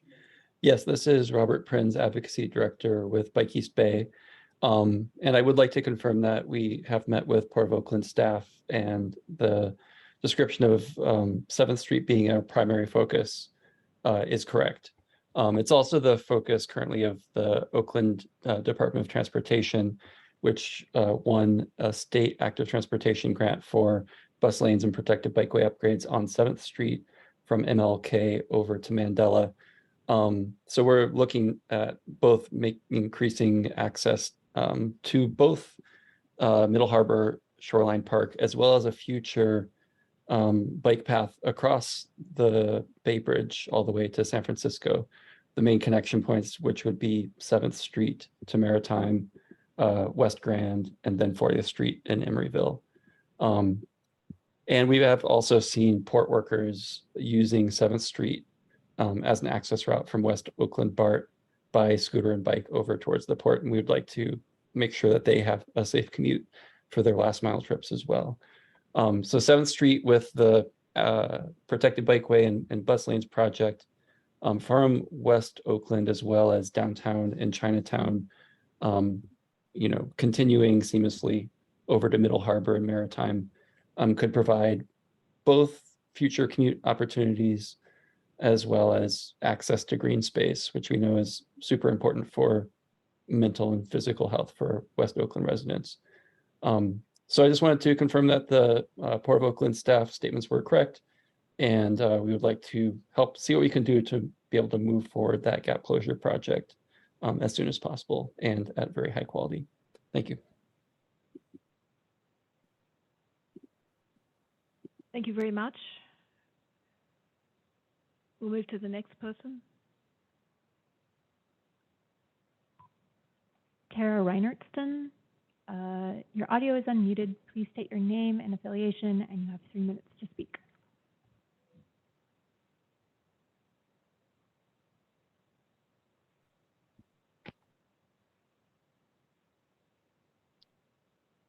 Hi, I think I'm logged in via my work email. This is actually Beth Tepper, but I do work with Tara, and I don't know if Tara is still on the call and means to make their own comment. There are 2 Taras, but you have the floor right now. Okay. Well, I am an Oakland resident and have been working as a naturalist out at Middle Harbor Shoreline Park. Thank you for your time dedicated to this matter. I've been on at least one other of these calls. I want to emphasize, especially by my experience working with youth and schools and teachers and families, thousands of them, that access to the park through bikeways would be much appreciated and used, and including having access for elders and wheelchairs. I've been hearing pedestrian use, but I want to make sure, and I did appreciate, I think, one comment about the ramps. So access for the community of West Oakland is really imperative.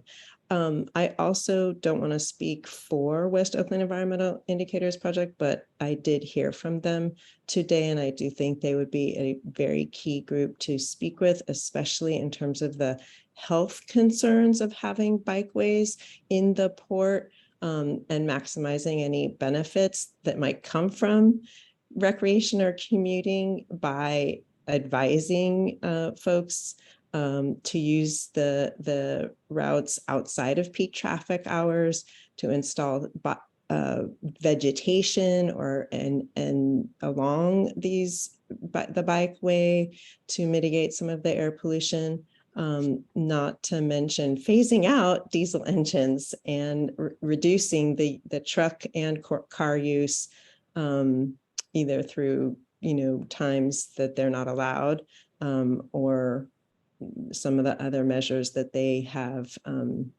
already, that I know submitted earlier today. I am gonna also just add, it's not been addressed today in terms of access, but the potential idea that I've heard from families and youth is a shuttle. So I heard something about partnering with AC Transit, and I definitely would encourage the port to partner with AC Transit to implement a zero emission shuttle between the neighborhood and the park, and to connect to the neighborhood and the other parks and other bikeways and that have already been mentioned. Thank you. Thank you very much. We'll go to the next public comment.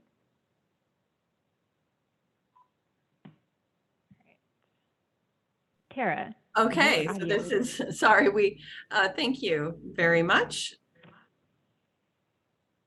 Okay, am I starting here?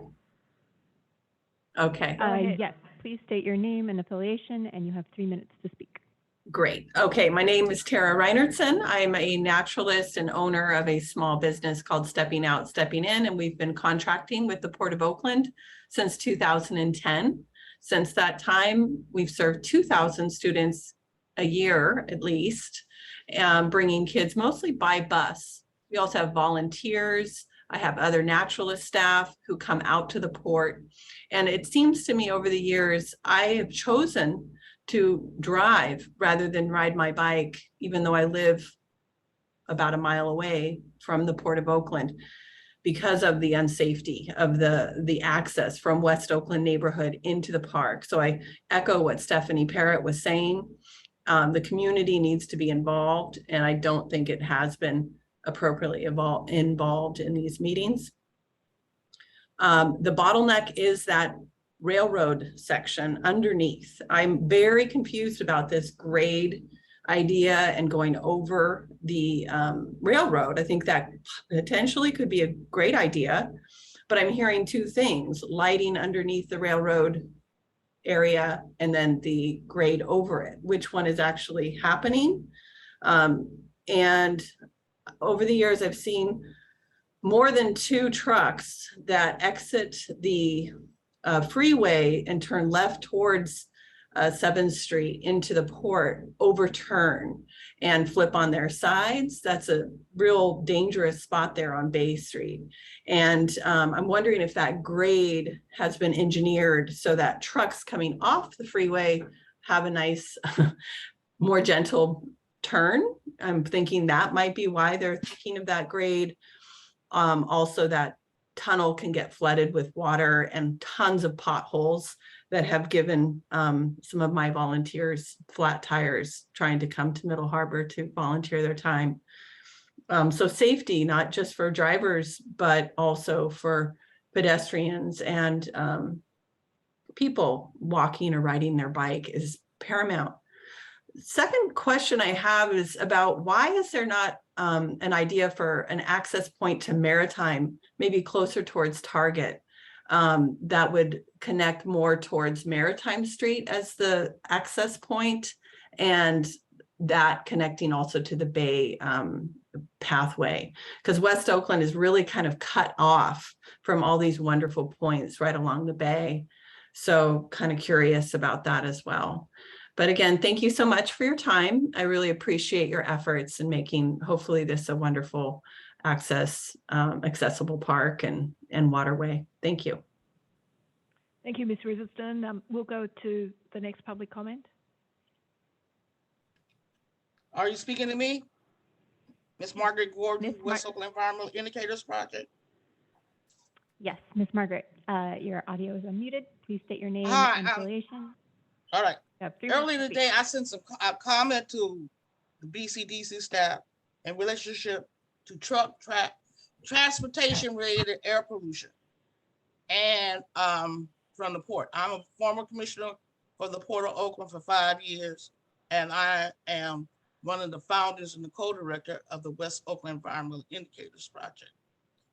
As you know, there's no fence line measurement of air quality at the Port of Oakland. So trying to develop this process to bring families and children out there, family and children out there, without having a real conscious study of the risk and exposure to people who coming out of who will be who would like to go out there. I think that one of the things need to have a feasibility study based in exposure and risk before you start, before any movement or planning to make the park more accessible. Because just because the port does not have at this time and will not have until the next 5 years a real robust emission reduction plan. And for anyone to talk about something in the next 2 years relating to air quality and health, that is a total no-no. You should not be exposing people who don't live, who are could be more acceptable to respiratory diseases, who may already have asthma, who you may not even evaluate the children or the adults as a precautionary process. You shouldn't be coming out there to that, should not be doing anything at the Port of Oakland in that area, especially where the park is, on both parks, because you are, like I said earlier, contributing to to risk and exposure. Thank you.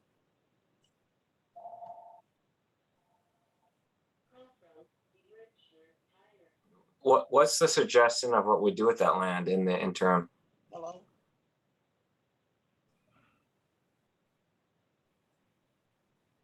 Miss Margaret, are you done?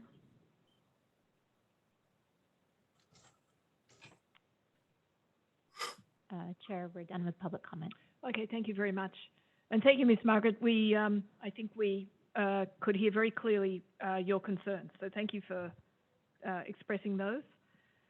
We'll now move to the board discussion part of the agenda, and just a reminder that everyone except the board members should turn off cameras so that the board can have a focused discussion. And this is a time for the board to speak with each other. So we do not expect other people to jump in and offer commentary while we're speaking. Okay, so Tom, we have you on camera. So we'll make sure that you should just jump in and talk as if you were with the rest of us right here. We have 4 questions that we've been asked to consider, and we've heard a lot through the clarification questions and through the public comment and from the port's presentation that I think has enhanced our understanding of the issues that we need to take into consideration. I think it is worth just going through these questions. I think there are obviously some bigger questions, but I think the bigger issues that we should be thinking about before diving into specific details, but I think this structure should work quite well. So look, we'll start with the first question, which is really about equivalency. If the proposed improvements to 7th Street were accomplished, does that basically provide the equivalent level of public access to Middle Harbour Shoreline Park as would be provided if Middle Harbour Road, if the bikeway on Middle Harbour Road was constructed? So who'd like to jump in on that question? Bob?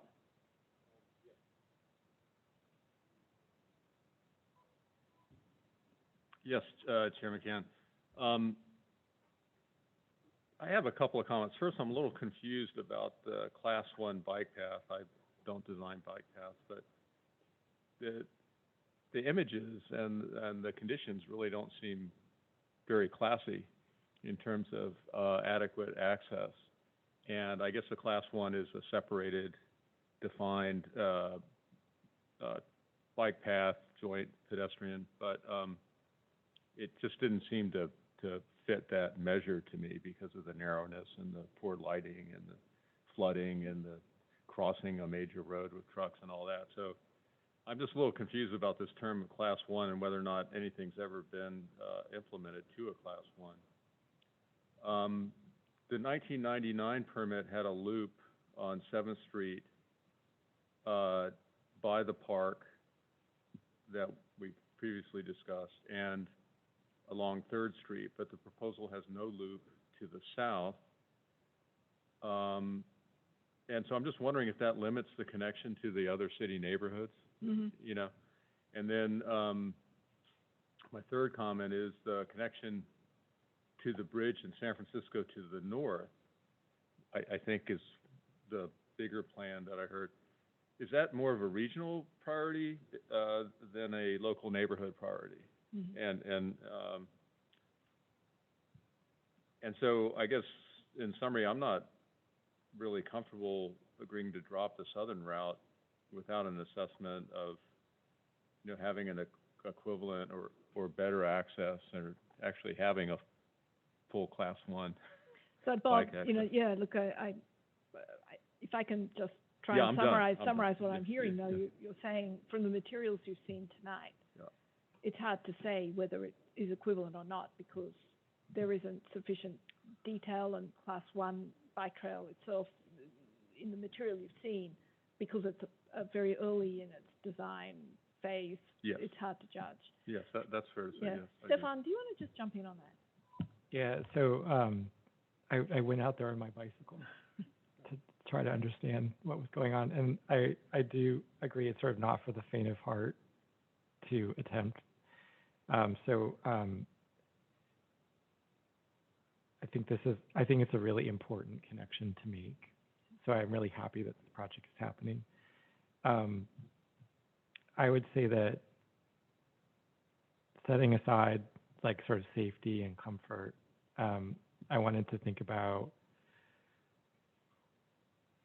orientation and perception, and this idea that you're going to the shoreline from if you're taking the shortest route, you're going from West Oakland. So I think that sort of the bike advocate's position that this is the right direction to consider is the right one. This is sort of the natural way as a bicyclist you would find your way. What I was surprised by is that you are sort of embedded in the port in a way that you have very little in the way of views in any direction, sort of out to something that you can grab onto. So this perception when you're traveling down 7th, that you're heading towards the shoreline, is like something you have that I was sort of doing on faith. And what was most striking to me is that at the intersection of Maritime, I thought that the curve in the road was actually going to take me to the south toward the port. It was more natural to actually go up Maritime and go towards the Bay Bridge than it was to find my way straight through. So the orientation thing is an issue. And I think when you're on Middle Harbor, if there's a difference, when you're on Middle Harbor, there's times when you actually have a clear view out to the channel. And in some places, probably to the bay and definitely back to the city in a way that you sort of are more connected. But that comes and goes as the containers sort of move and shift. So I go back to, I think this is actually the best bet to make a strong like multimodal connection to the park. But there needs to be some like bigger move to make it feel as if it's like an extension of the public shoreline. So that's why I was asking about this landscape, because there are some like palm trees in key locations, and there's sort of these like semblance of something that you're moving along. But for most of it, you're sort of in this kind of, I don't see that just like the improvements to the surface will solve like the problem of sort of orientation and understanding where you are and how you're connected to the shoreline.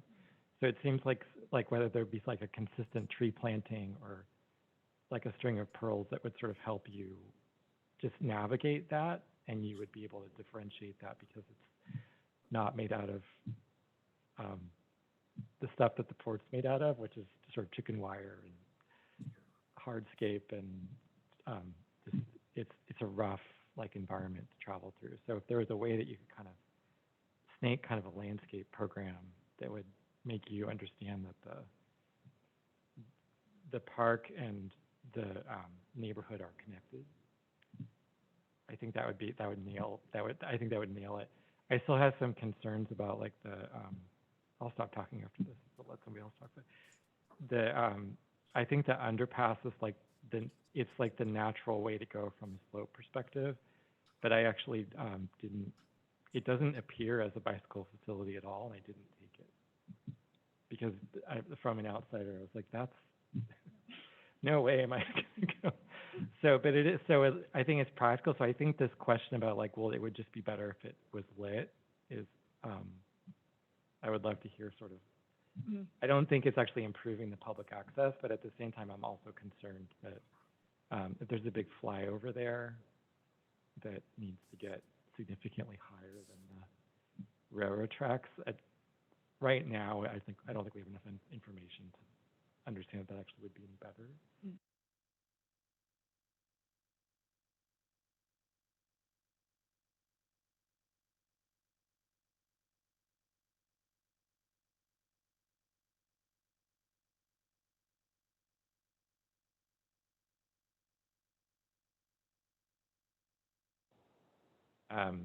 That would be a concern of mine. So thank you. Kristen, jump in.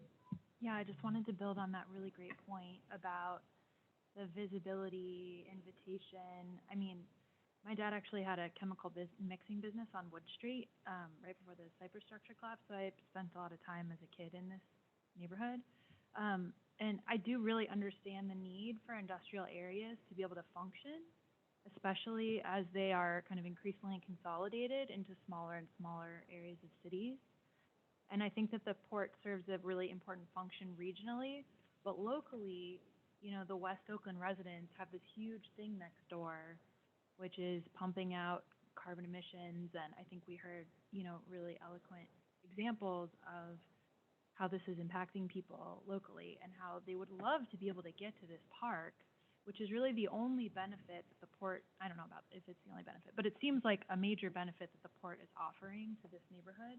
And it's just, you can't even get there. It's so hard to find. And so if you're going to offer this benefit, it should be really easy to get to and find. And I would say, I agree with what Bob was saying, that right now, I don't feel like we can make a determination on the removal of that access from Middle Harbor Road because we don't really understand the quality of the access on 7th.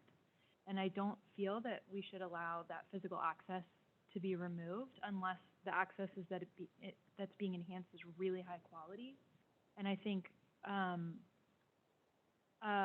really high quality would mean a physical separations. I just walked over here on the Embarcadero and they have the concrete curb with the kind of big robust rails that are really physically separating you from traffic.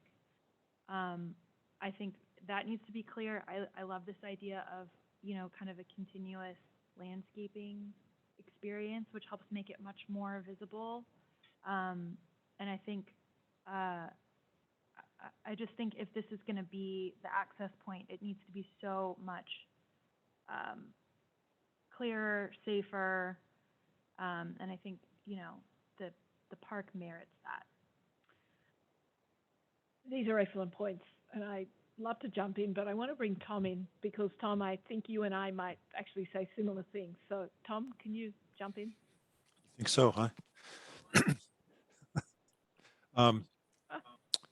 I'm really hung up on this rail crossing because otherwise it seems like 7th Street is a good way to go. It's more direct. It aligns to, with improvements that are already happening. It seems very logical movement out to the water, whereas Middle Harbor Road seems incredibly dangerous. And I have zero confidence that could really ever work in a way that would be healthy or anything else. However, this underpass is so bad. It's just completely unacceptable. it looks like it's 4 feet wide, full of water, and having people go through it. I think there's got to be clarity on schedule and cost, and especially on schedule, how to deliver this overcrossing. I'd like the overcrossing because you're going to be 23 feet up in the air just to get over the rail. So then I have wondering, like, is this going to be ADA, or we're going to have enormous big ramps? How would the whole thing work? I don't think we can. I think it's a good idea if we could make that happen, but I'd wonder, like, how long would it even take to get a permit to go over the railroad track? Seems like it takes decades sometimes. So I don't see how we can kind of make a decision, what kind of decision we can make here based on that. Tom, it's a great point, and reacting to your point, Stefan, the overpass, if you were up higher, you would get a view to the park, I think, but we would need to test that. So that would be a plus. But on the other hand, to your point, Tom, I think there would have to be another alternative studied, which is improving that tunnel. And, can it be widened? Can it be, what can you do beyond? I don't think putting a few lights in is really going to solve the issues that exist there. Look, Gary, did you want to jump in or? I think it's interesting that there's not total agreement among even the board, and I do think it requires more study. I wouldn't want to close the door on the future land uses at the port, or to constrain them in any way, but I also just want to point out that the Middle Harbor Road access does serve a wider area of West Oakland, and it kind of heads you into downtown Oakland, and that a looping bike circulation would be much more desirable than, going to your destination and then coming out the same way. So, I just think there's a lot of really tough issues here. The intersection at Maritime and 7th, I think, is terrifying.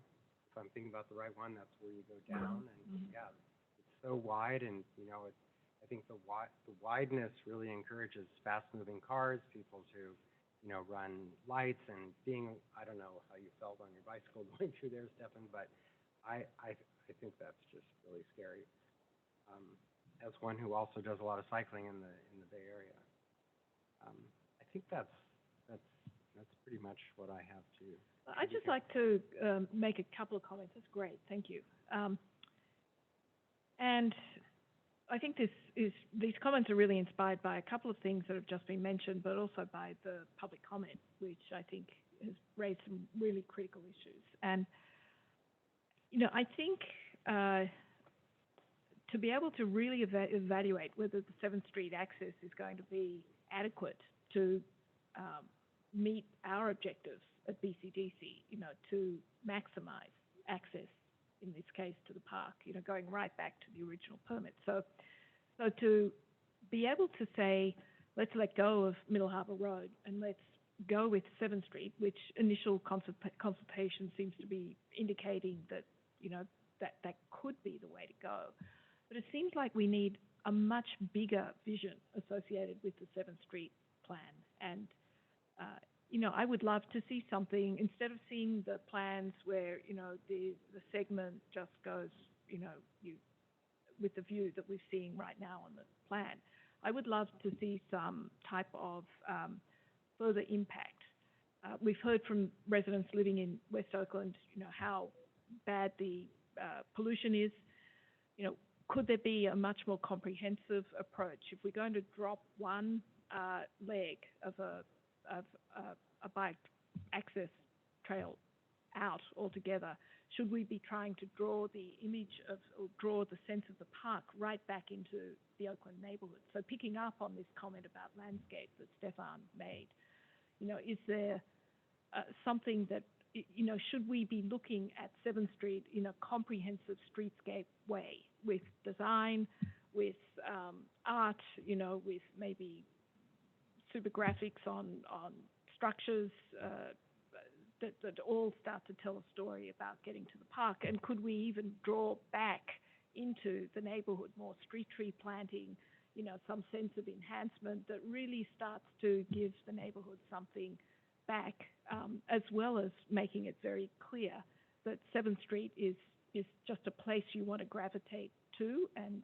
you get a feeling that this is an important street that you want to be on and is going to lead you down to the waterfront.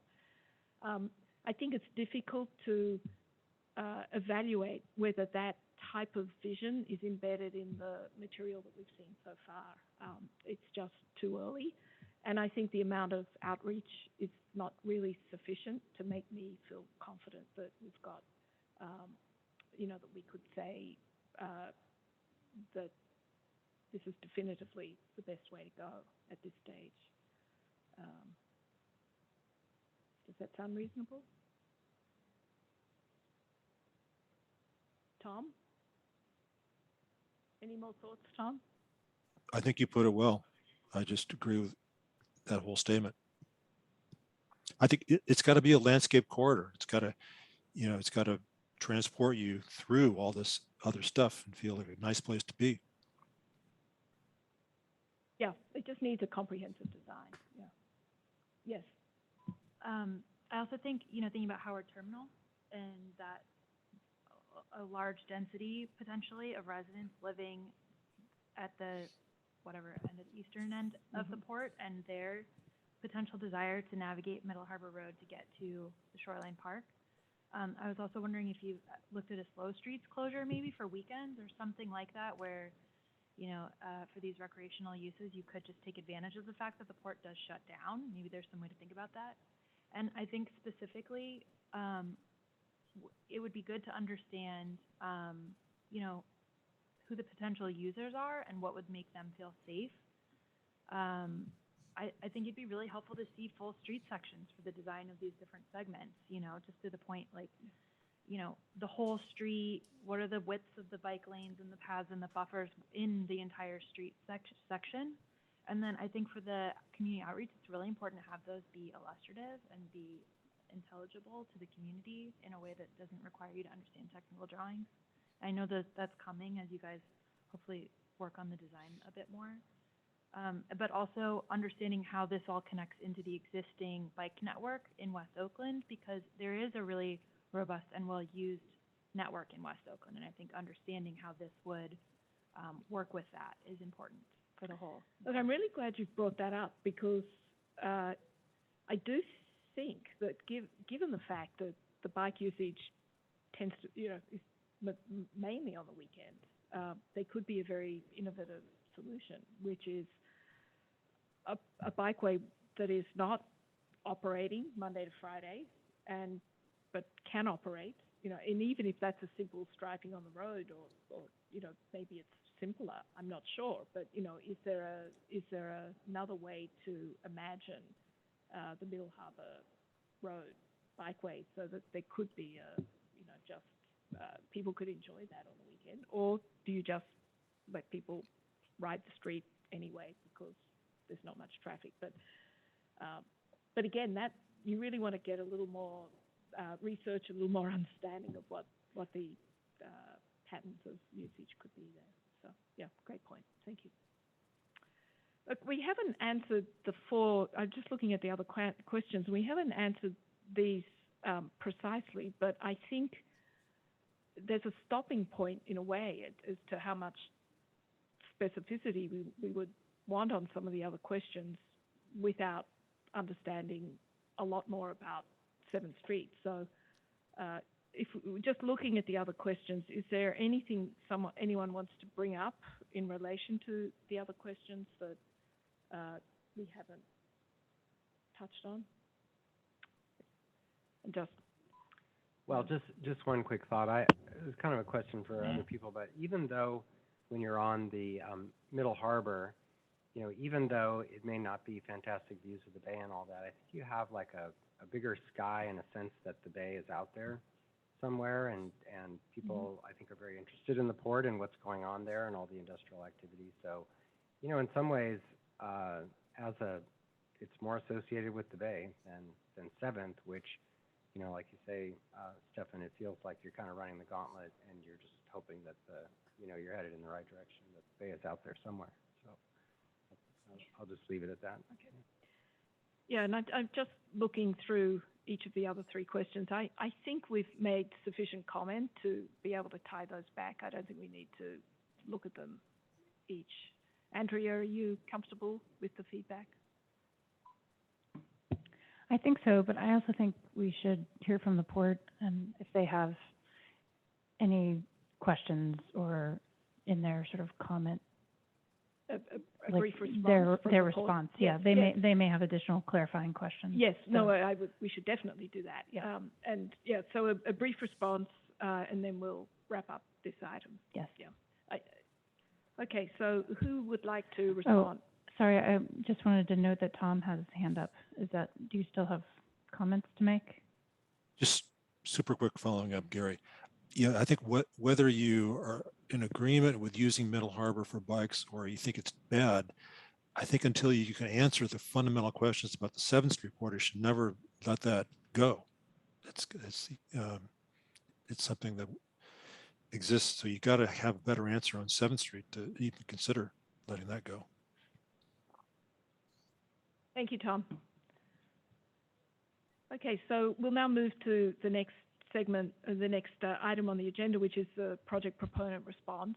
And so if someone from the project team from the port would like to respond, that would be great. Thank you. Hi, Jacinda. This is Jan Novak. I think multiple of us have responses. So I'm just going to start here. I'll try to keep it brief. And first off, I'd just like to apologize that the two alternatives for 7th Street weren't completely clear. So the 7th Street grade separation project is a long-term solution here. It's 10 to 20 years in the making. It involves separating the Union Pacific Railroad from the road. That is the ultimate goal here, is to put in the 7th Street grade separation. The other project was more of an intermediate solution until we have complete clarity that 7th Street grade separation is to go forward. So please just keep that in mind, that 7th Street grade separation, and we can give you some visuals of that, which is a Class 1 bicycle path, is the main point. I'd also just like to remind the board that we heard from Robert Prince from Bike East Bay, and he mentioned how 7th Street ties into the existing trail network. That's the bike path that goes over the Bay Bridge, the planned path over the Bay Bridge, the path to Emeryville.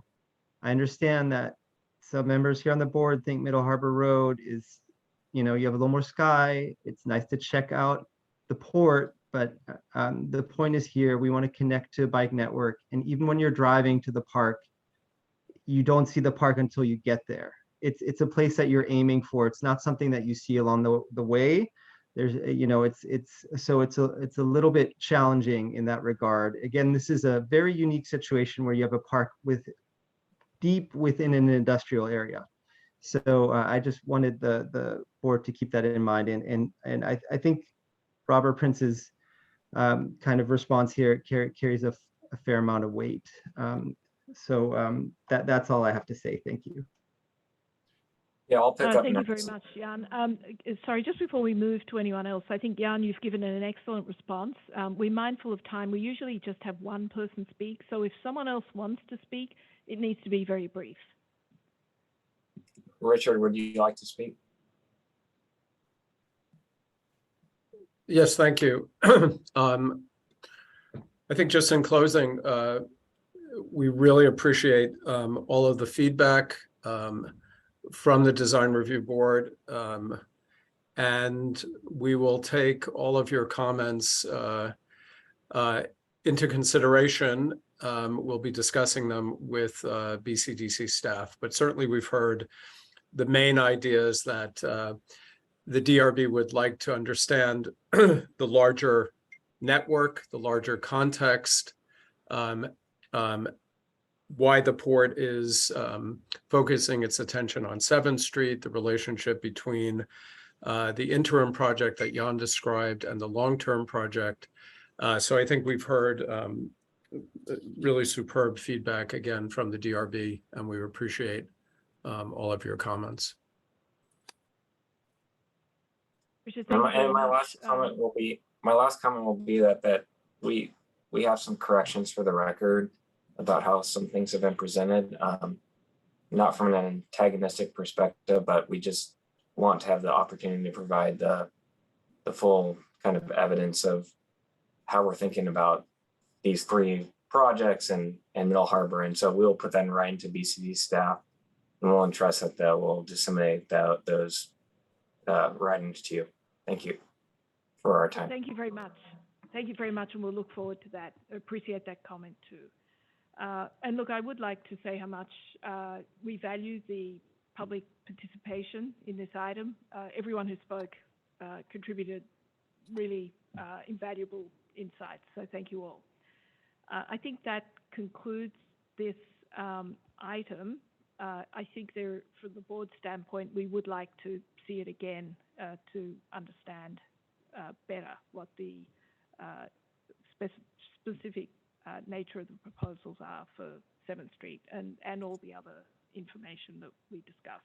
So with that, I think we'll take a 5-minute break, and we'll come back and move to our next item. Jacinta, can I just interject very quickly, just on a process perspective? Like, the port has not been able to comment on the documentation that's provided to the public prior to its published. And then again, today, we were not able to just respond to the presentation of the set of facts prior to our presentation. I understand that we are under a lot of constraints with timing, and there are certain public processes that dictate this process, but I think it would be beneficial to the port to just have a chance to weigh in equally on these things, because I think there is a potential for a presentation or a set of statements prior to the presentation to be viewed in one perspective without the chance to respond. And so that's just a request. It's a personal request, but I think it's a request from the port as well. Just to have the opportunity to weigh in before you give a presentation. Because I think, like, we all listen to presentations with a set of facts before us, and that has the potential to influence how we think about those things. So I'll take that comment off the air, and if it's appropriate to address offline, that's fine. Look, any comments like that, please take those up with the staff at the BCDC. Okay. Okay, so we'll move to 5-minute break. Thank you.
Okay, I think we are back and ready to go.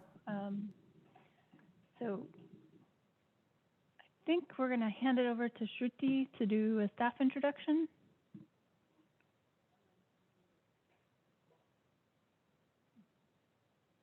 Nope, you need to go now. We're ready.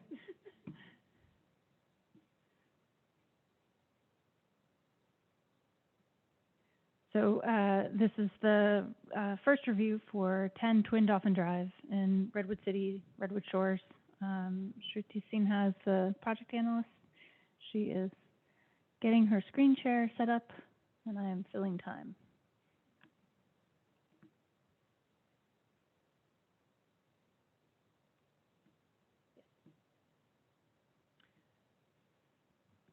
So Shruti, make sure you turn your microphone on when you're ready to.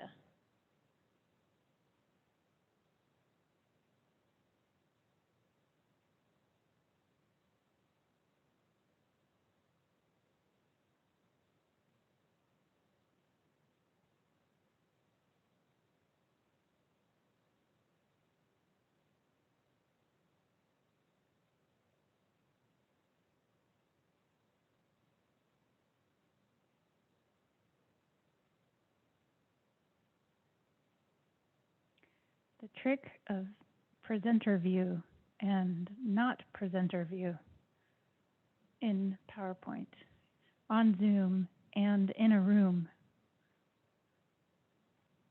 It's challenging.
Evening, everyone. The second project for review tonight is an office and R&D redevelopment project located in Redwood Shores. Before we discuss the project, we would like to begin by acknowledging that the majority of the land in this area was once water and historic tidal flats located near Lamchin, the unceded ancestral homeland of the Ramaytush Ohlone. We offer gratitude to the indigenous peoples who are the original stewards of the bountiful natural resources of the Bay Area.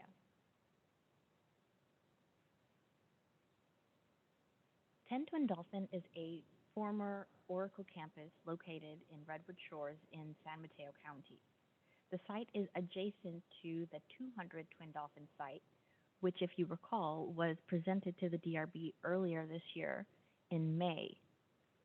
Both the 10 Twin Dolphin and 200 Twin Dolphin projects propose to redevelop and maintain contiguous segments of the Belmont Creek Trail in cooperation with the Redwood Shores Business Center Association, or SBCA, which owns the land on which the two contiguous segments of the Belmont Creek Trail are located. The existing public access is located within the Commission's 100-foot shoreline band of the Belmont Creek, a tidal creek flanked by marsh vegetation. The required public access includes 8 designated public access parking stalls marked with public access signage, a minimum of 5 benches, and maintaining a segment of the Belmont Creek Trail. The existing landscaping upland of the trail is predominantly open ornamental lawn and pine canopy.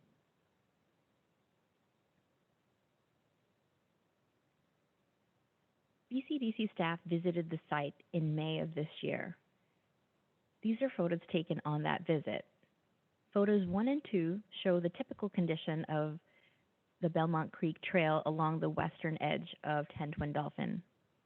Photo 3 shows the open field area at the south side of the site. Photo 4 shows the connection from the public shore parking to the Belmont Creek Trail at the site. And photo 5 shows the site in relation to Belmont Creek from Shoreway Road.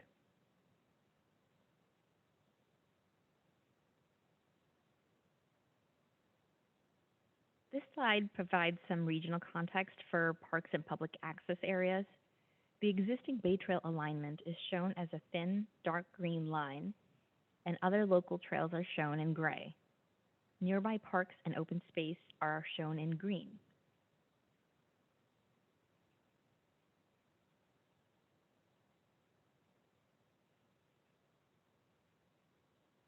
With respect to the social setting of the project location, the area is largely dominated by office buildings.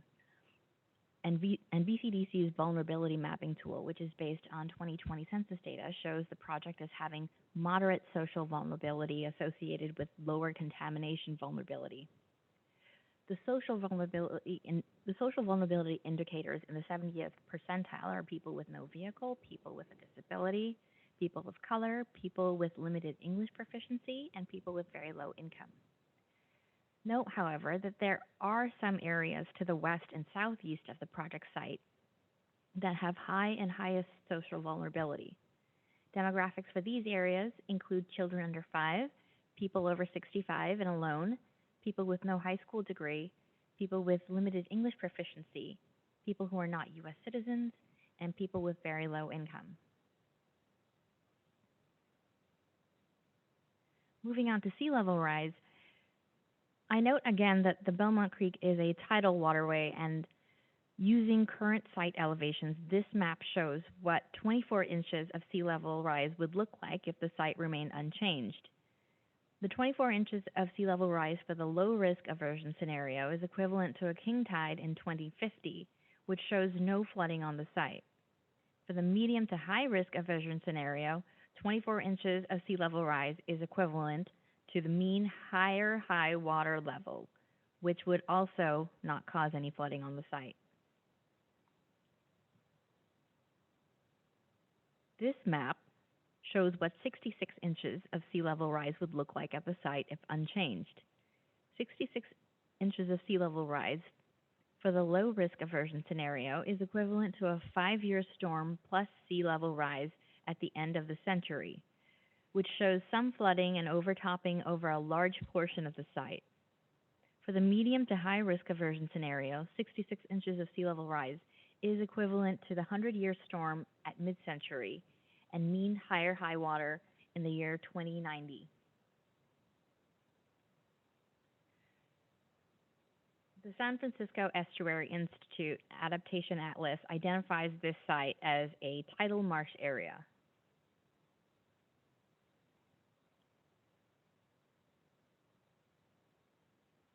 To conclude this introduction, we have summarized the Bay Plan policy and guideline questions that apply to this project. I will read the questions out.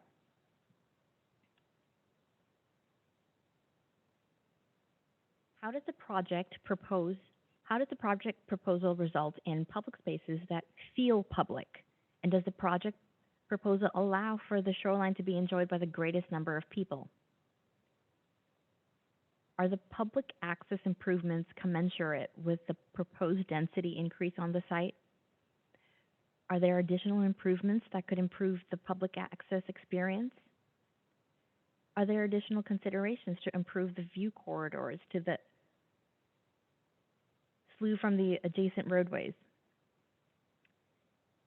Is the proposed public circulation sufficient to serve the different site programs?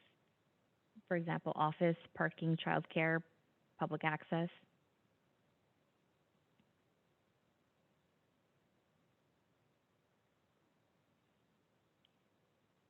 Does the board have any clarifying questions at this point? None from me. I don't think so. I don't think there's any board oh, sorry, Gary. Quick question. I think, did you say that the 66-inch scenario at the end of the century is equivalent to a 100-year storm at mid-century? Is that what this map here? For which risk aversion scenario?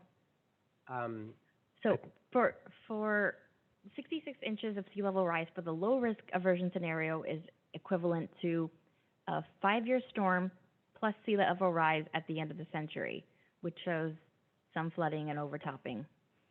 For the medium to high risk aversion scenario, 66 inches of sea level rise is equivalent to the 100-year storm at mid-century and mean higher high water in the year 2090.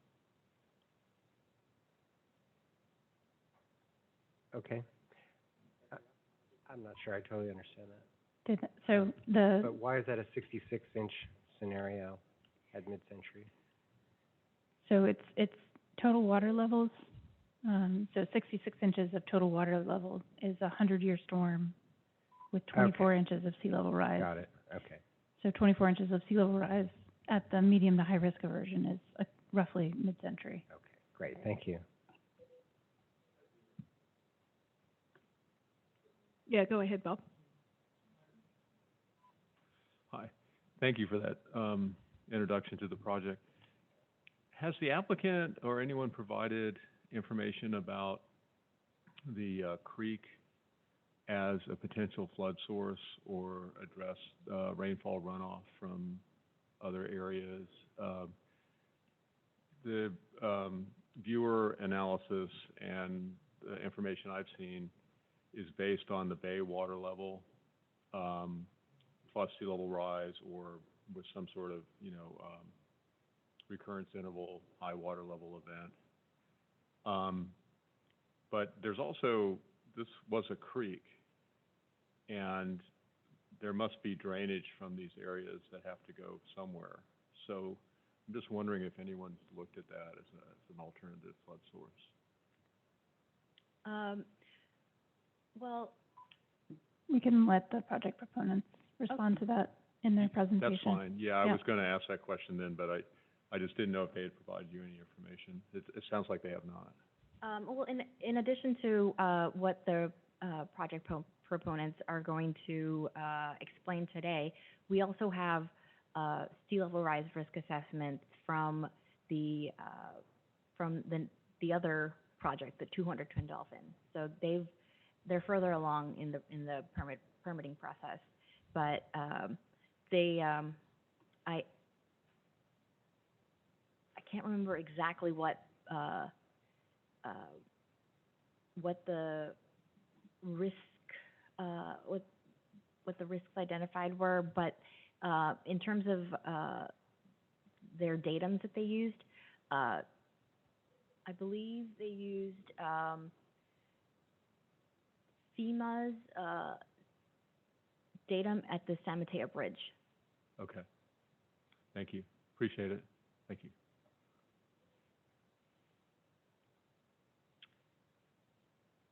Okay, I think with that, we move to the project proponent presentation.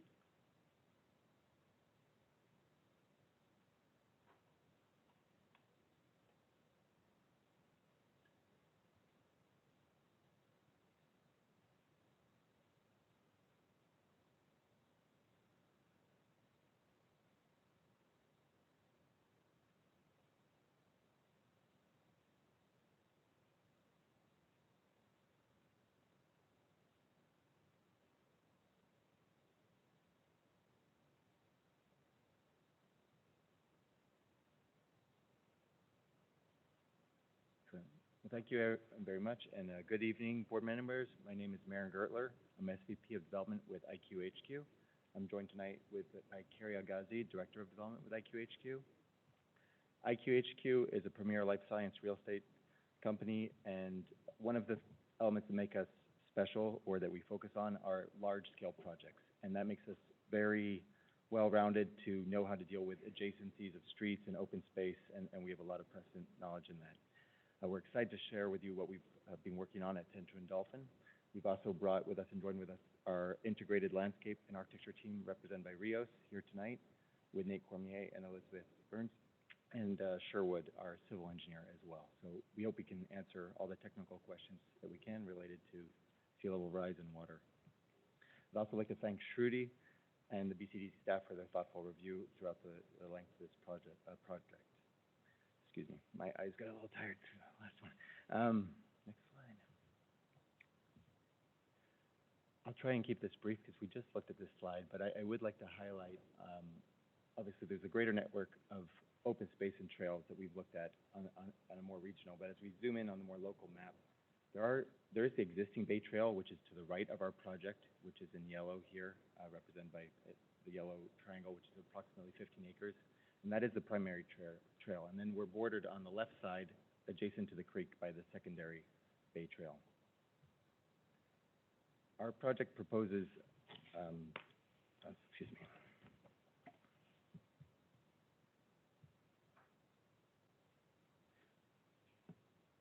Our project contemplates approximately 650,000 square feet of life science improvements, as well as trail systems. And an element that was already discussed today is that there's a very important connection of continuity in that Bay Trail from the 200 Twin Dolphin to the south, and then the Oracle projects to the north. And we'll be focused a lot on those connections. Taking a look a little bit further at the existing site map, it's 250,000 square feet of existing office building. This is rotated 90 degrees. So north is to your right. Marine Parkway is running up and down on the right of the page. Twin Dolphin on the bottom of the page. I'd like to highlight in green the existing Belmont Creek Trail. And in the smaller blue, dark blue rectangle are the 8 parking spaces reserved for the public that was highlighted before. There are 3 access points, drive access points into the site. Along Twin Dolphin, there are 2. We'd like to highlight that there actually are no sort of delineated signage or public access from that point showing how to get to this, get to the trail.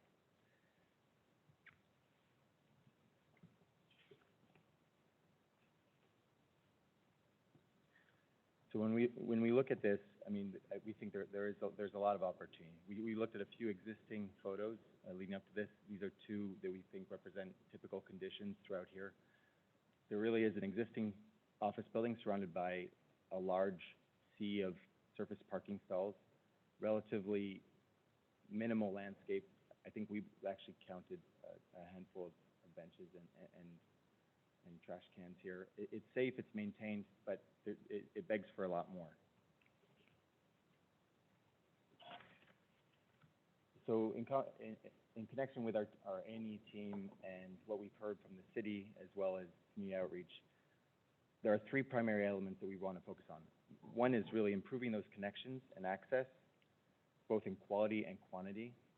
2, it's really the overall experience of every square foot on this trail, because right now it's 1,700 square feet in length, or 1,700 linear feet in length, and there really isn't much activation along it, much interest. It is a point A to point B type destination connecting areas, but there is not much to do or experience along there. And then 3rd is really about whatever we put into the project, we want it to last. We want resiliency here, and that was well highlighted by the previous presentation, the importance of that infrastructure improvement. It's a very technical approach. This next site plan is our proposed development, again with 650,000 square feet of R&D and office space on here. And I'm going to introduce Nate Cormier to join me here to really hit on how we are providing the details of this access, the improvements on the site, and the resiliency. Thank you. Thank you, Maren, and good evening, board. Nate Cormier, Managing Studio Director for Landscape Architecture at Rios, joined by Elizabeth Burns, our Bay Area Senior Project Designer on the project. So I'll start with the first goal that Maren indicated. It's really about connectivity and access. As he described, let's see if you can see my mouse for people online. This is the Belmont Creek Trail in the dark pink along the slough portion of Belmont Creek. And it was developed with an understanding that it was complementary to the main Bay Trail. And so just, again, reinforcing where that is, here along Marine Parkway, and then it crosses on to Twin Dolphin Drive. And one of the first things that we did as a design team and with the client group was to rent bikes down in Redwood City, Sports Basement, I think it was called, and got the whole team out there, and we spent a day biking up and down all the way up to Burlingame and really trying to understand the context that this project was situated in.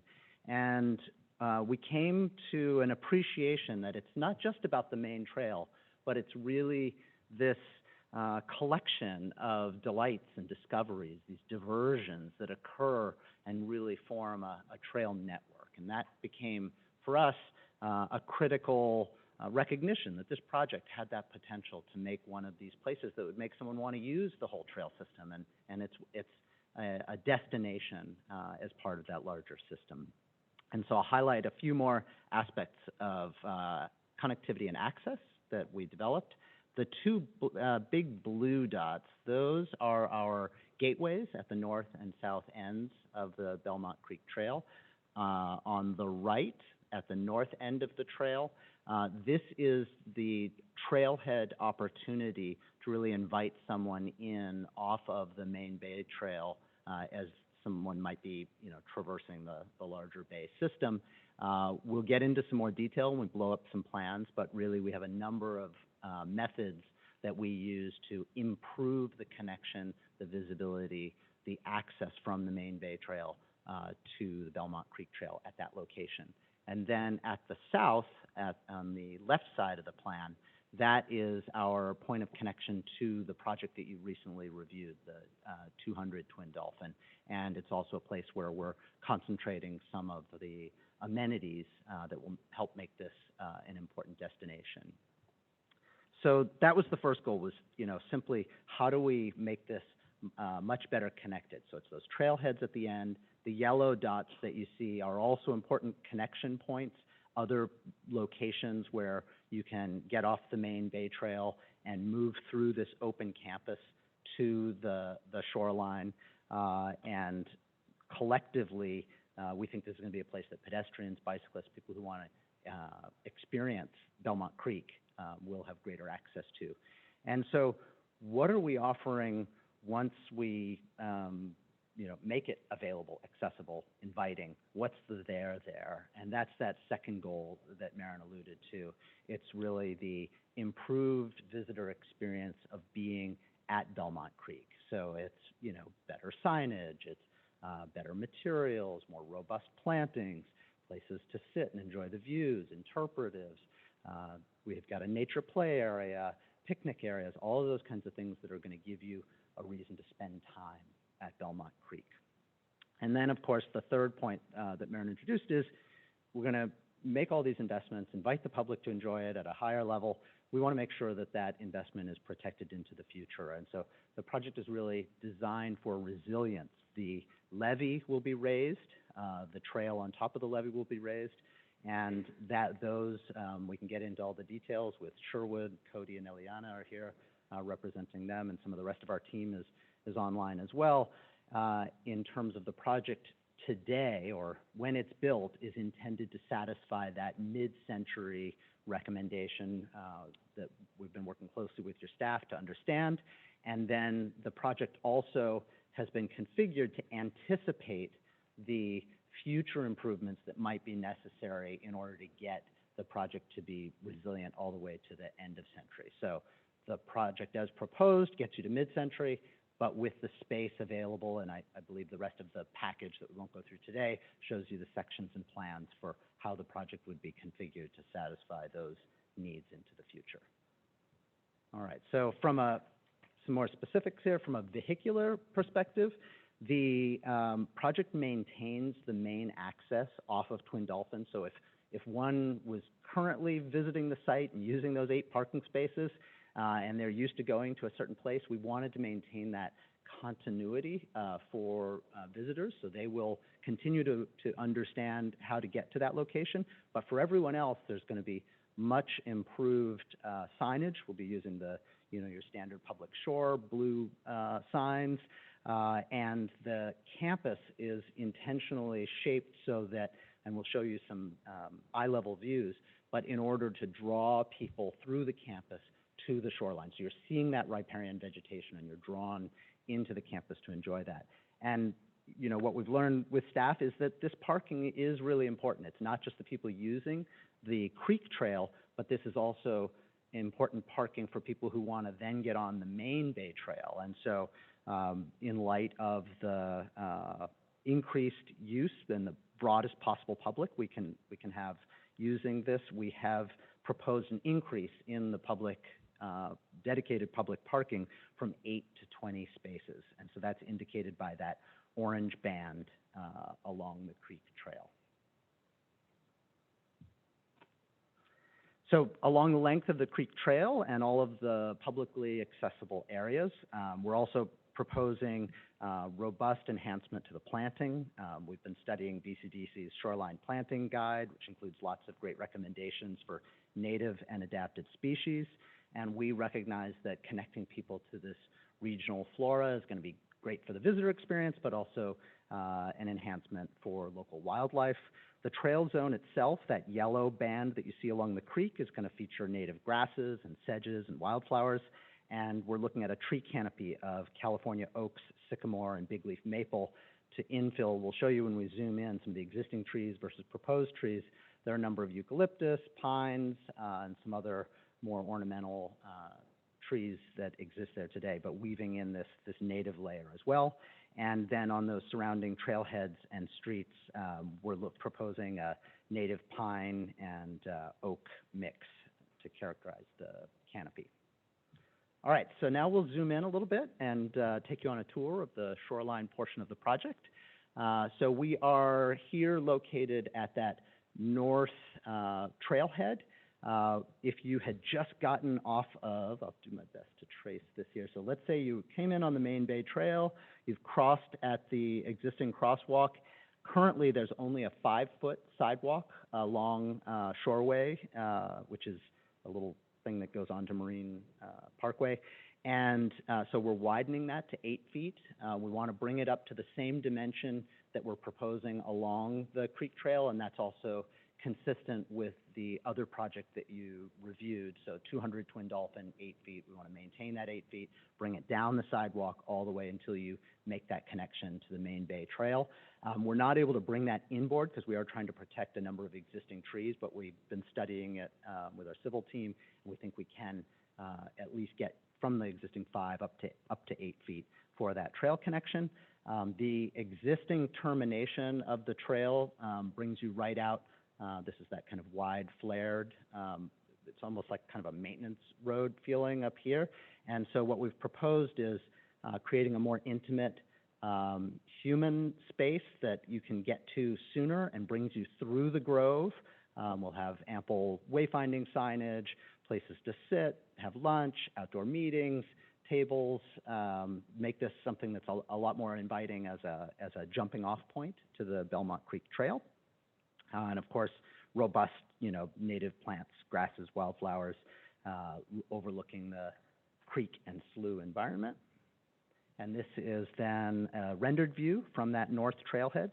You can see our cyclist friend here arriving to the site, being able to park the bike, immersed in the lush vegetation, and people taking in opportunities to read the interpretives or just hang out and enjoy the view. So now we're moving south to the middle portion of the trail. And again, you're going to see this mixture of the existing trees. Those are the dark green ones, and this infilling some of the gaps with the new proposed trees. And you'll also see a robust vegetated buffer between the trail environment and the campus and associated parking. This area also includes all of those 20 BCDC public dedicated parking spaces that we discussed, including an accessible parking right there at the trail connection that brings you up to the creek trail. And then there's also a pathway, you can see that light gray one headed in the other direction. That brings you out onto Twin Dolphin. That is that important linkage at the sort of midpoint of the project to the main Bay Trail. And we're going to then jump out and take a view back from the main Bay Trail, and we'll walk you into the into the site from that location. Okay, so here we are, we're out on Twin Dolphin. Imagine right behind you, you've stepped off the curb or rolled your bike down the ramp from the Main Bay Trail, and you can see these breadcrumbs of really intentional signage using the blue public shoreline signage that lead you through the campus, but more importantly, the campus itself is shaped to create these view corridors through to the riparian environment along the creek itself. And then imagine you've now started taking those breadcrumbs or stepping stones forward, and again, you see further signage leading you to the trail. You can see the slightly raised levee with the trail atop it, the mix of existing and infilled with new proposed trees, and all of the enhanced vegetation, both in the shoreline environment and the campus that you would have moved through in order to reach the trail. You can see also in the mid-ground all of that BCDC dedicated public parking. So we want to be really clear, the main entry takes you to a public destination. You don't have to wind around and try to find that if you've made your way to the campus. And then finally, the southernmost portion of the trail, we encounter an area we're dedicating to nature play and a picnic area and lots of seating and educational opportunities. This is immediately adjacent to a location we've identified for childcare on the campus, but all of these things along the trail are entirely available to the public. And we think this is just going to be one of those great ways to attract families and kids and really make it a destination. When I go out biking with my two boys, like I'm always looking for those diversions, those chances to get off the trail for a little while, and we think this will be a really fantastic contribution to the park system. And then, of course, from this location, if you continue off to the left, to the south, that is that connection to the 200 Twin Dolphin site, so that you could continue your experience of Belmont Creek. And so this is a final view. You're on the levee, on the trail, campus is to your left, and to your right, you're looking up the creek along the slough over the pickleweed and saltgrass and just, you know, I could imagine, I think Elizabeth pinged me one time while we were working on it. She's like, it's a king tide, check this out. She like went out to the site, and we just think those ephemeral discoveries and experiences are something we want to, you know, people to come to this landscape to enjoy, and we have a great opportunity to do that. Maren? I think that's it. Now you get all the hard questions. No, with that, I think we hopefully kept it quite brief, and we want to thank you again for your time and open it up for Q&A. I think we have a whole panel of experts to try and best address those questions. Great. Look, thank you both. It was an excellent presentation, and we appreciate you preparing materials that were very easy to understand, and I certainly love the comprehensive way in which you've approached this. So the next thing we're going to do is to just have clarifying questions. So if you could both just stay up there for a minute. Does anyone have any clarifying questions? Bob? Okay, we'll do that. Yes, thank you. And thanks for the great presentation and keeping it brief. Really appreciate that. I was not clear on the status. There's this reference to flood status of the site. There's a reference to seclusion, levee seclusion. And I think that means that the perimeter levees are not accredited as flood control structures, and that the site is below the flood level. So I was wondering, is the site in the floodplain, and/or does the owner have flood insurance? Does anyone know? I will bring up our civil engineer to speak to. Oh, thank you. Cody Anderson, Principal with Sherwood Design Engineers, Civil Engineer on the project. Thanks for your time. Great question. Seclusion was a new category for me as well. Yeah. It is in between being accredited and de-accredited, yeah. And there is no current well-defined timeline for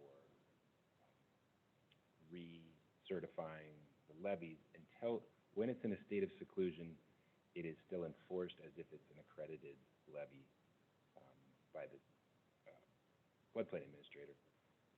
It's a little bit unfortunate because those levies were improved and reaccredited in 2010, and we usually like to get a little bit more lifetime out of our infrastructure. So currently, it's for the city and the floodplain administrator, they're viewing it as if it is the existing FEMA flood maps are accurate. So in other words, the levees are above the flood level. Correct. And it's not, but still not accredited because of administrative issues or something. Well, I think as we're all aware, the dealing with the issues of sea level rise have come hot and heavy. And I think that where they were accredited at their current elevations was not considering the long-term impact of sea level rise. We are well protected for the mid-century elevations, as we can get into. Thank you for that answer. I have one other question since you're up. Sorry, two other questions, and I'll be quick, and your answers can be quick too. The site is around elevation 8, which is about 3 feet below the 100-year bay water level of 11. I think I have that right. So with sea level rise, the site grade will become relatively lower and eventually into the kind of tidal range, down farther into the tidal range. So I'm wondering where the runoff goes from the site, and I assume that you're analyzing that and considering that. So you don't have to answer the question so much, but I just want to point out that I assume that's being looked at, because as sea level rises, groundwater will rise and your drainage will not be very effective. I don't know where it goes, but it's got to go somewhere. And unless it goes into a city storm drain, which maybe that's a little different, depending. Yeah, as I'm sure you've seen other projects in this area, it's a complicated hydrological condition. There is a city storm drain infrastructures. Redwood City also has pretty stringent detention and retention requirements, which has its own sets of complications on a bay mud type site. But yeah, stormwater management does not include jumping over the levee to drain out to the slough. It'll be managed on-site per C3 plus additional city requirements and then released into the city storm drain system. Okay, so you have some detention facilities and... Absolutely. And that's being designed. Okay, great. And then I just had this question about Belmont Creek. I'm not familiar with it, but I guess it used to be a creek that ran down from the hills to the bay, and then now it's kind of, in this midst of all this development, going through this low area. Is there any elevated water level associated with that creek? In other words, a hydraulic gradient down to the bay where or does the bay water level just govern no matter what? In other words, that's a good question. What we've looked at, and we're early in the design process, is well, one, it is a pretty sizable watershed, and there are improvement projects happening through one shoreline now. I think there's an $8 million improvement plan for detention and restoration in Belmont, and I know that San Carlos and Belmont have been dealing with those at a citywide level in terms of responsibly managing a very impacted drainage. Yeah, so I appreciate that, and I just want to point out that I think that's important, because one of the comments we had when one shoreline came in front of us was it wasn't clear how they were handling these tidal creeks and the drainage. So I'm a little concerned. I just kind of wanted staff to hear this, because I'm not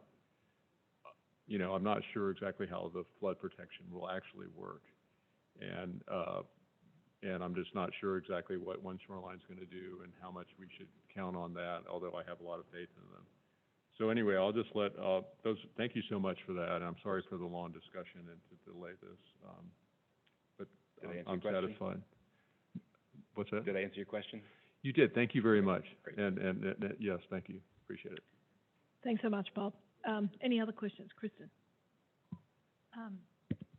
My question was more about these buildings and their connection to the trail, thinking about the employees who work here, how they're getting to the trail.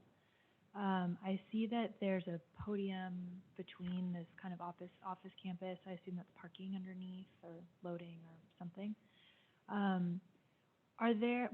What's the kind of quality of the edges from the building to the parking lot? And really just in terms of like access of how people will move from the campus to the trail. And I just noticed The one place that I see a kind of a crosswalk indicated, it doesn't seem to hook up with the trail connection. So I'm just wondering if you have thoughts on how people will move from the buildings to the trail. Slide to speak to that. Want me to take it? You go first. Yeah, I'm sure you'll be. I mean, I think this is for a little bit of history.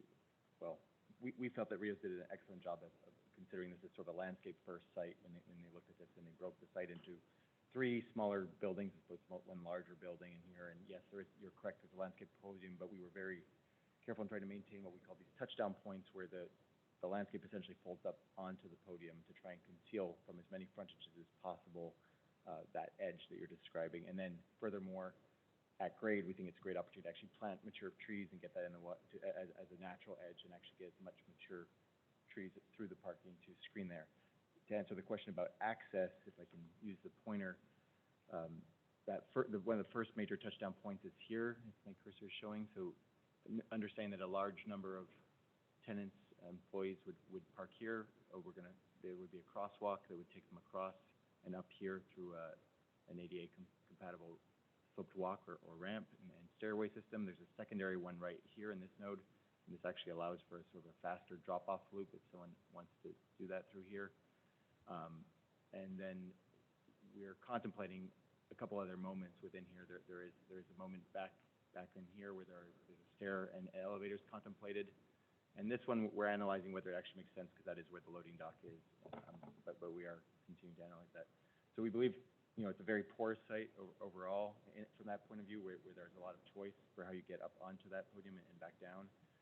We do recognize and think that we only have one signalized intersection, which is Twin Dolphins intersection here, right? That's your 4-way signalized intersection. So that's why we recognize it's important to have a lot of options from that point and sort of bring that critical mass of people over to the trail. And that's where we've created that connection that Nate discussed. We've also given you the option to take a left and go by where it says the childcare and go straight south.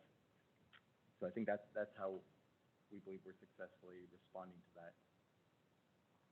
I'll just piggyback. These graphics are really emphasizing the general public's ability to flow through the site. But I think you're also hinting at, what is the experience of all the thousands of people who will enjoy this on a daily basis. And so really the identity of the project, you see these splayed buildings and, reaching out to distant views, and the way that the podium has these apertures also that, embrace some of the surrounding opportunities. And this connection to the creek and all this investment in the creek is one of the big selling points of the project. It's really something that's going to, I hope you guys will differentiate yourselves, in terms of its ability to tie into the surrounding environment. And so there's definitely a lot of work underway about what the, quickest versus more meandering garden walks to get to the creek, but just want to reassure you that that's absolutely, for the less, just this is very focused on the public's use, but the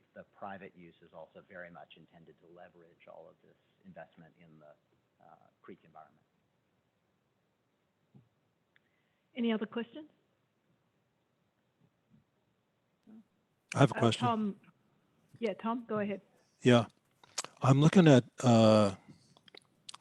page 7 in your deck, and then also page 9 here that you got on the screen. I'm noticing that the 100-foot shoreline setback has a lot of parking areas, parking garage, part of the childcare. Did you talk about that? Yes, thank you, Tom, for the question. I'm just to make sure I understood. Yeah, the question is both the existing and the proposed conditions, I think, show that there are some proposed, well, both existing and proposed surface parking in the 100-foot shoreline, or it's actually the BCDC band, right? It's the BCDC band, which I don't believe is actually a setback. It's actually it's a band that it's a zone. Shoreline band, yeah. And you're correct. The proposed site plan still has elements that are within that 100-foot line. So I think if I took them sort of one by one on the surface parking, those were already existing, but at the same time, we felt like that location provides great proximity, and we're making improvements with grading and planting and hardscape and art and wayfinding to elevate and separate from that service parking. So we think we're creating an improved experience. For the parking structure, we do recognize it's a large element. We'll be carefully layered with landscaping to address that and possibly public art on the building. The reason it is there is, we all know parking structures have certain geometries to create efficiencies and hit parking counts on a site. Through traffic studies, we determined that we felt like this was the best solution to centralize the parking and not impact more areas along the linear frontage of that trail. So in essence, kind of address it once and address it well, hopefully. And then the childcare we felt was a fairly complementary use because it has open area, even though it's fenced in, but visually is contiguous in a way. The outdoor play area that from the children is directly adjacent to the trail. And we also like the proximity and synergy of being able to either pre-drop-off or post-drop-off of your child be able to walk out onto the trail into those play areas that Nate mentioned there. So I think there was a lot of careful thought into that, and we did recognize that we're within that area. But just to confirm, I think you said it's your current surface parking lot is tracking with the edge of the existing one. There's an existing one there like that, right? Correct. It's very similar, or relatively in the same area, I should say, not similar. If I go, I'm not sure if you are seeing. I think this is slide 7. That I see it. Yeah. Reference. Underneath that blue area is actually a large amount of surface parking in most areas. Yeah. Or at least half of it. One of the reasons that it's slightly different is we wanted to intersperse more trees with the parking, so it's a more crenellated edge. Elizabeth, is it 1 every 7 spaces?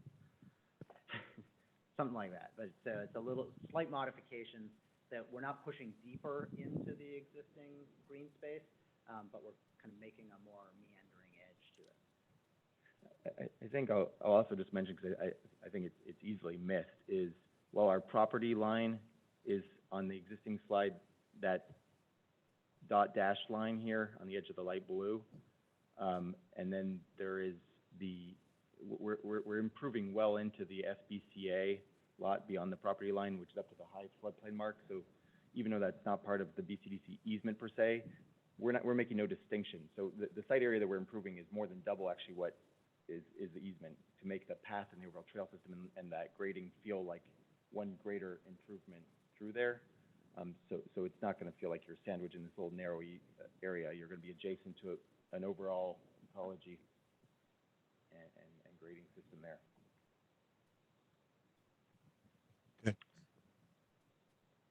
Okay, I don't think there are any other questions from the board, so thank you again. We'll move to public comment. I just want to check, is there any public comment? There's no public comment. Okay. Well, with that, we'll move to board discussion and advice, and this is where the board confers amongst itself for whatever time we need. So we have some questions that we've been asked to consider. And the first one is about how public does this feel? The second one is, can there be anything more done to improve the public access experience, and other considerations to improve view corridors to the slough, and is the public circulation sufficient to serve the different programs? So look, I'm just going to lead in because I went down to the site on the weekend, and I've got to say how much I appreciate on the diagram that's up on the board, just how much I appreciate the work that the proponent has done, particularly at the north end, because when you're there at the moment, that's a very substandard section of the trail, and it really has no identity up there. And so I think the proposal does a great job of improving the sense of publicness and public access at the northern end. And again, I think similarly at the southern end, I think the proposal that we've got in front of us does a I think, a good job of making the most of a node and adjacent a childcare area. And I think, you know, the other thing that I like about the proposal is that there is thoughtful work done on placing signage and, you know, leading people into the trail. And because the third comment I'd make is this section of the creek is very attractive, and so I think it's interesting. It has a slightly different character. When we were reviewing the adjacent project, this has a different quality to it. So I'm very pleased to see that the proposals are not really, you know, working from you know, toward right across to the creek and enhancing the edges to the trail. So I'll just stop there. But this made a lot of sense when I stood on site. Other comments? Why don't we just start with Kristen? Any comments? Yeah. I also went out this week and I didn't see you. We must have gone on different days. I did see one person there, and I was wondering if it was one of you guys.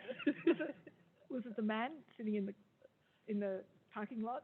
Yes. Testing out sound equipment? Maybe. Yeah. Anyway. And I always love when you go to a site to look at what's in the garbage can, because Yes, it tells you they were full. They were very full. It was hard to miss, and there were, you know, like a lot of dog poop bags, a lot of cigarette boxes, fast food containers. And that kind of tells you people are coming here to spend some time, you know. It's a little bit of a kind of a moment. And there was actually a woman sitting there reading and smoking while I was there. There were a lot of people walking their dogs. I was actually really quite surprised to see how many people were out kind of in the vicinity walking around. Did anyone come up to you and give you a couple of dollars since you were going through the litter? I'm just kidding. Handed me their cans. Sorry. No. Okay, so where to start? So I was surprised to hear you say that Bay Trail is to the east of the site, because there's not even actually a sidewalk on the west side of Twin Dolphin Drive. On the east side there is, but not on the west side. So for that to be the Bay Trail was a little bit surprising, and I do think that connectivity, you know, maybe is important, maybe it's not, but where I think especially connectivity is important is at the crossing of Marine Parkway. Especially, there is that little park to the north, and there were a lot of people there. It seems really well used. You have to go all the way down to the intersection, across it, and then cross, and then now you're on to your site. And then it looks like in the diagram on your site, there's not actually a sidewalk that gets you up Shoreway Road to the trailhead. Maybe I'm missing something, but that seemed like there's this trailhead, but how do you actually get to the trailhead? I wasn't totally clear. If you're coming from the north, if you're coming from the parking lot, maybe I can understand how, but or maybe there is a sidewalk there.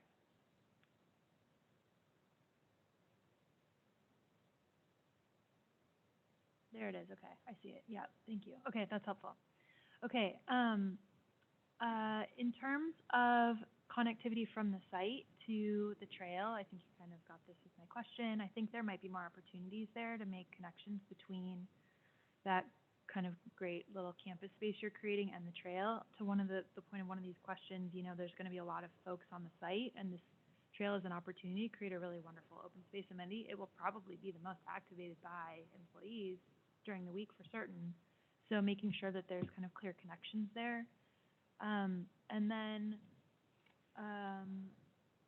the last comment, and I'd love to hear thoughts from other board members, is coming from the south, your view along the trail is really of this 5-level parking structure.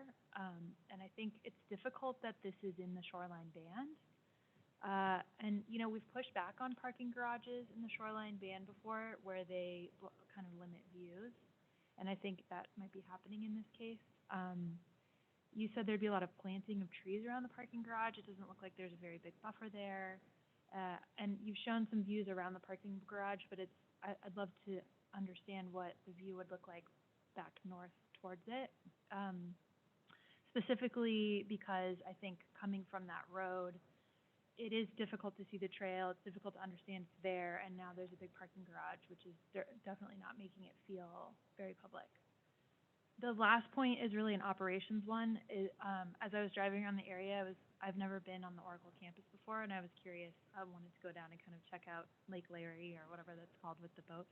But there was always parking or security guards parked down every road, and this isn't in a plan, but I think to make sure that this public access feels public, thinking about like where will the security truck be parked and how do you create signage and that's really clear that this is a public place, because it felt a little like trespassing when I was there this weekend, and I'm sure with this big parking garage and this kind of gateway entry and this raised campus and all of that, it could definitely feel like private property. So. Yeah, thank you. Excellent. Stefan? I agree with a lot of what you said, so that's very well put. I think I have a similar concern about the parking garage. I think I'm trying to balance that with the fact that this site's being redeveloped after the permit was in 1980. So it's 42, it took 42 years, and we're expecting this to be the same until 2100, and maybe we shouldn't think that it's going to be that permanent. But just some thinking about the parking garage, if it does need to be there, it seems like the edge condition that connects you from Twin Dolphin Drive back to the creek, there's an opportunity to kind of broaden that and sort of think about that more as sort of a grander pedestrian way. I think the sidewalk feels a little narrow in that location. And I think this idea about the wall of the garage being a surface for public art,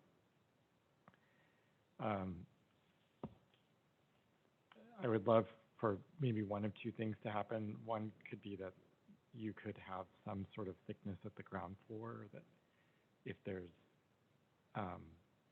a liner that could sort of house exhibitions or sort of other parts of a public art program along the, I guess that's the northern edge of the garage, that you're not just walking along a parking garage where you're sort of looking into cars. It would help make that connection more public. So that, I think short of sort of leaving the whole ground floor or sort of thinking about the ground floor of the garage as sort of an extension of the public space, I was just thinking about sort of the frontage and the edge there might be really positive and beneficial.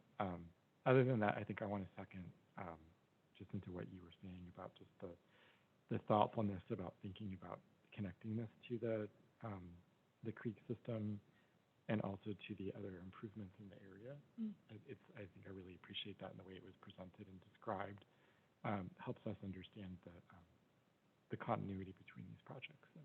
Yeah. Thank you. Yeah, great comments from everyone. So I won't repeat.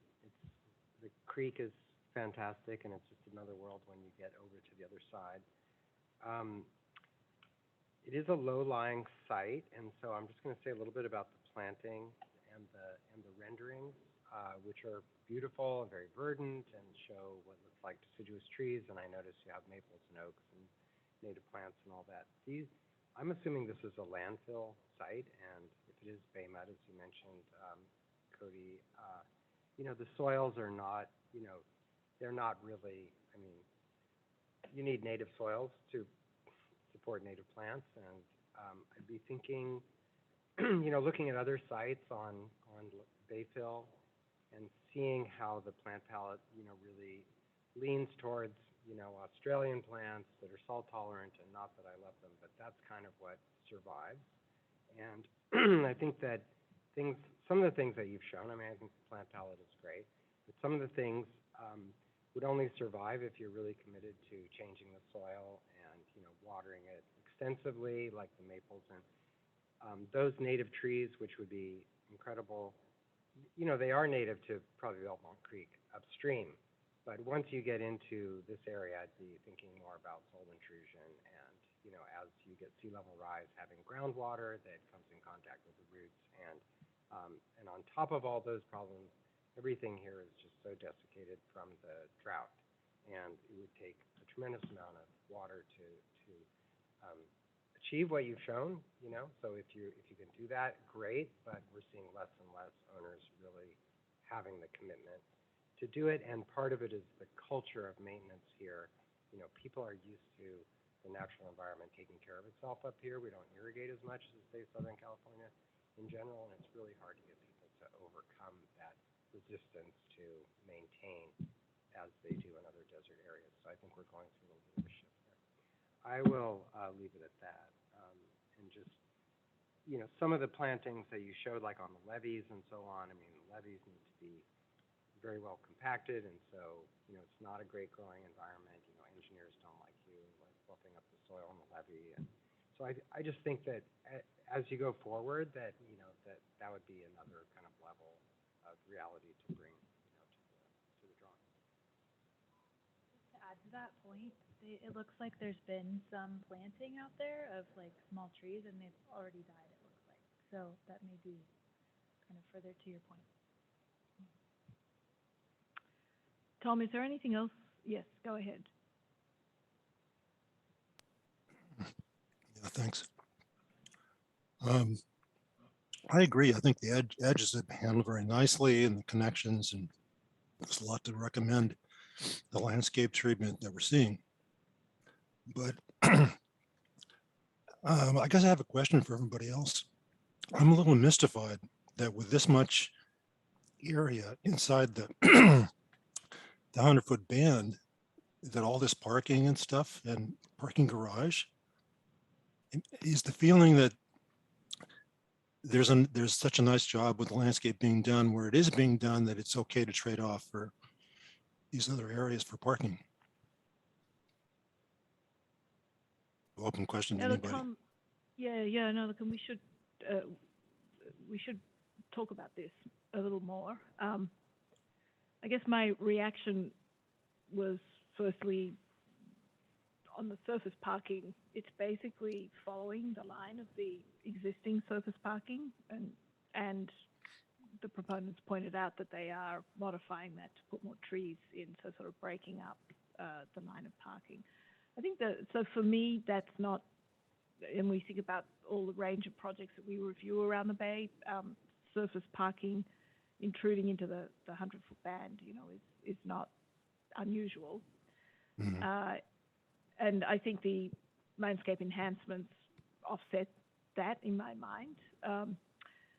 I think the parking garage is another question, and, you know, we've really struggled with this on other projects. I think in this case, you know, the conversation could be, you know, can you push it closer to the road, the front entry, and there's some trade-offs there, perhaps with, you know, view corridors into the site. So it, you know, it's a siting question, and, you know, it does, if we could get a little more, I think Kristen, I liked what you said, you know, if there was a possibility of more space for trees and softening the parking garage, that could work well. The access path, you know, is that a little squeezed? So, you know, the questions in my mind are really, you know, could there be some fine tuning of the position of the parking garage just to see if we could ease some of that impact? You know, Tom, in my mind, if the structure intrudes slightly into the band, I'm not really, you know, that's not for me insurmountable. But it's really, you know, can we get the edges of it treated as generously as possible with landscape? Okay. Yeah. It looks like not enough to me. Personally, I think it ought to push more to the south, get more. Yeah. Really similar comments about 200 Twin Dolphin, and there was some massaging that occurred on there where there were some parking spaces that were removed from the shoreline band. So I think that would be a beneficial sort of So I just wanted to just build on that. I think understanding that the 2100 condition is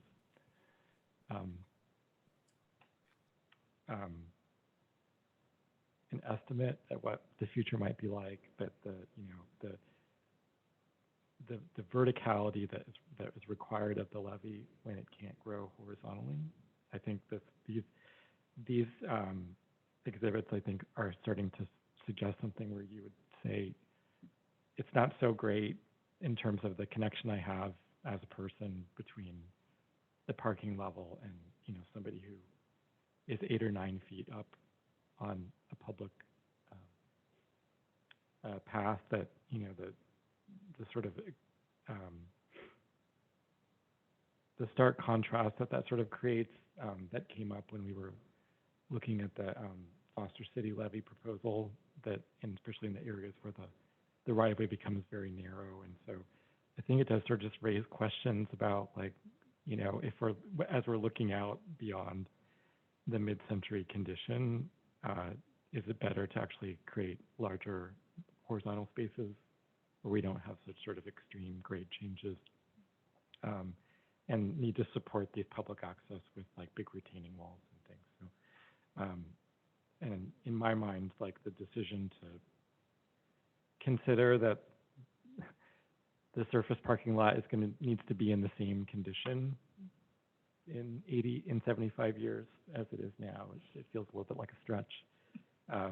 But in my mind, I think that one of the benefits of taking the parking away is just being able to increase the space for habitat and set yourself up for a softer edge in the future, which actually might be very beneficial. Yeah, I mean, it's a great point. It's hard to believe that in another 50 or 60 years, we'll be using, people will be driving in their cars to come and park this way. I mean, it's a little, but it's a little depressing actually, because I suspect the parking count in the podium is, I mean, we've had this conversation as well. Do you really need all the spaces that have to be planned into these developments at this stage? Wouldn't it be great if the parking garage never needed to be built? We didn't talk about whether this project's phased or not, but the one thing that is certain is what we think things might look like in 30 or 40 years time. It's probably going to be really different, and it would be great to see more green space recaptured within the 100-foot or even further, but to try and recapture that, to view that parking edge as not really long term. But, yeah. Very quickly, yeah, if it is overparked, that strip of parking that's in the shoreline band, I mean, it would be great if it could be like orchard parking or gravel, just something like yeah, and then it becomes overflow parking, and chances are it'll never get used anyway. So, but I leave that determination to you. I don't know, but it seems like the requirements are a bit out of control. I agree with you, just in that the surface parking doesn't bother me as much. It's less permanent. Yeah. I also was looking at the same exhibit Stefan was looking at, with this kind of the levee getting taller and wider. And I could see that edge of parking becoming part of the future adaptation strategy. So to me, that part feels okay. The part I'm struggling with a little bit is the parking garage itself, the structure, and particularly because it really is the entrance to the site from the south and from Twin Dolphin Drive. And so your experience of arriving at this site is really of arriving at this big parking garage. And if you're on foot and you can't quite see, around it to see that the trail is there, it just, to me, it's this connection from Twin Dolphin Drive, and also the frontage along the trail that's within the band. It's a lot of the parking garage kind of dominating the public access.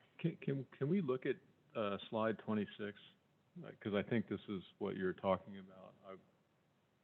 I eventually have some comments but not right.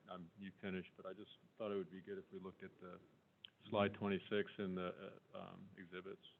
It shows the cross-section with the levee in the 2100 timeframe with the parking garage.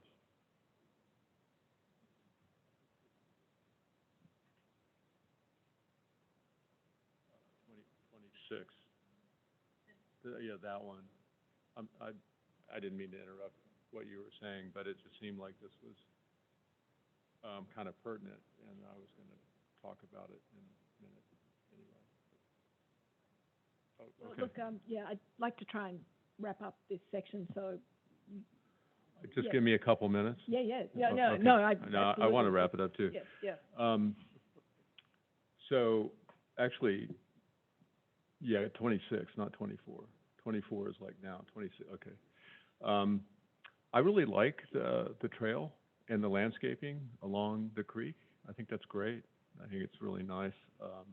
I do think that in the future, you're going to have to adapt differently than what you show here. I don't think you're going to have this public parking in this location with this much sea level rise for a couple of reasons. One is typically you have to have some freeboard above the 100 years, so I don't see that, and I think it's 2 feet above the still water level. So maybe there's 2 feet there, but it's not clear to me.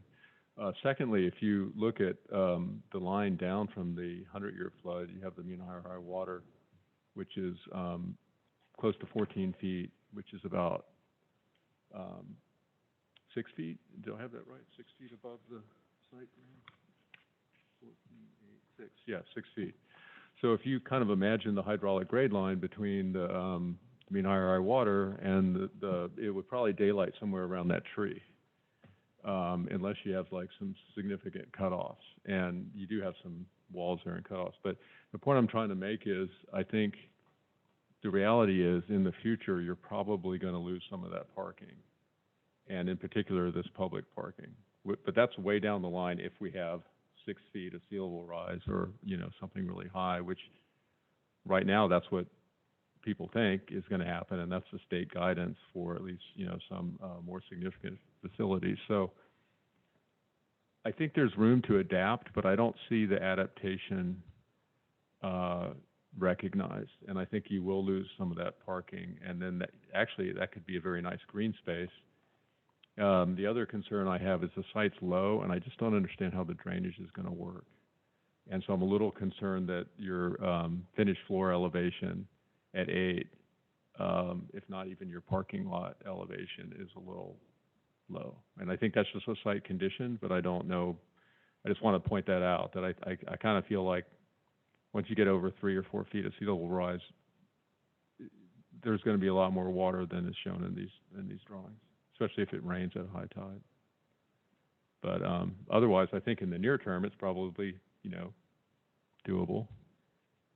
So I mean, perhaps, another look at things like groundwater, surface drainage, the creek flood source, and how you would really adapt with all that, and then, what the site would look like in the future, if that's required in this review. Just some, Yeah, no, hopefully that's thanks. helpful. Yeah, no, thank you very Thank much. Look, Andrew, I'm just going to make a short summary of what I think, just try and tie together what we've talked about. I think the primary concern that the board has is the parking garage and its location on site. Could it be adjusted to pull back just pull back a bit from, to either be closer to the edge of the 100-foot band. And with the resulting effect of increased screening around the edge, space for screening, and a little more space for the path and connections to be easily seen. I think in terms of the sense of public, how public the access points are, I think the board is quite happy with the way in which signage, the major nodes have been developed.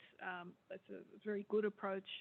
Want to make sure that the people who work in the campus are going to have just as much clarity and ease to to be able to use the trail.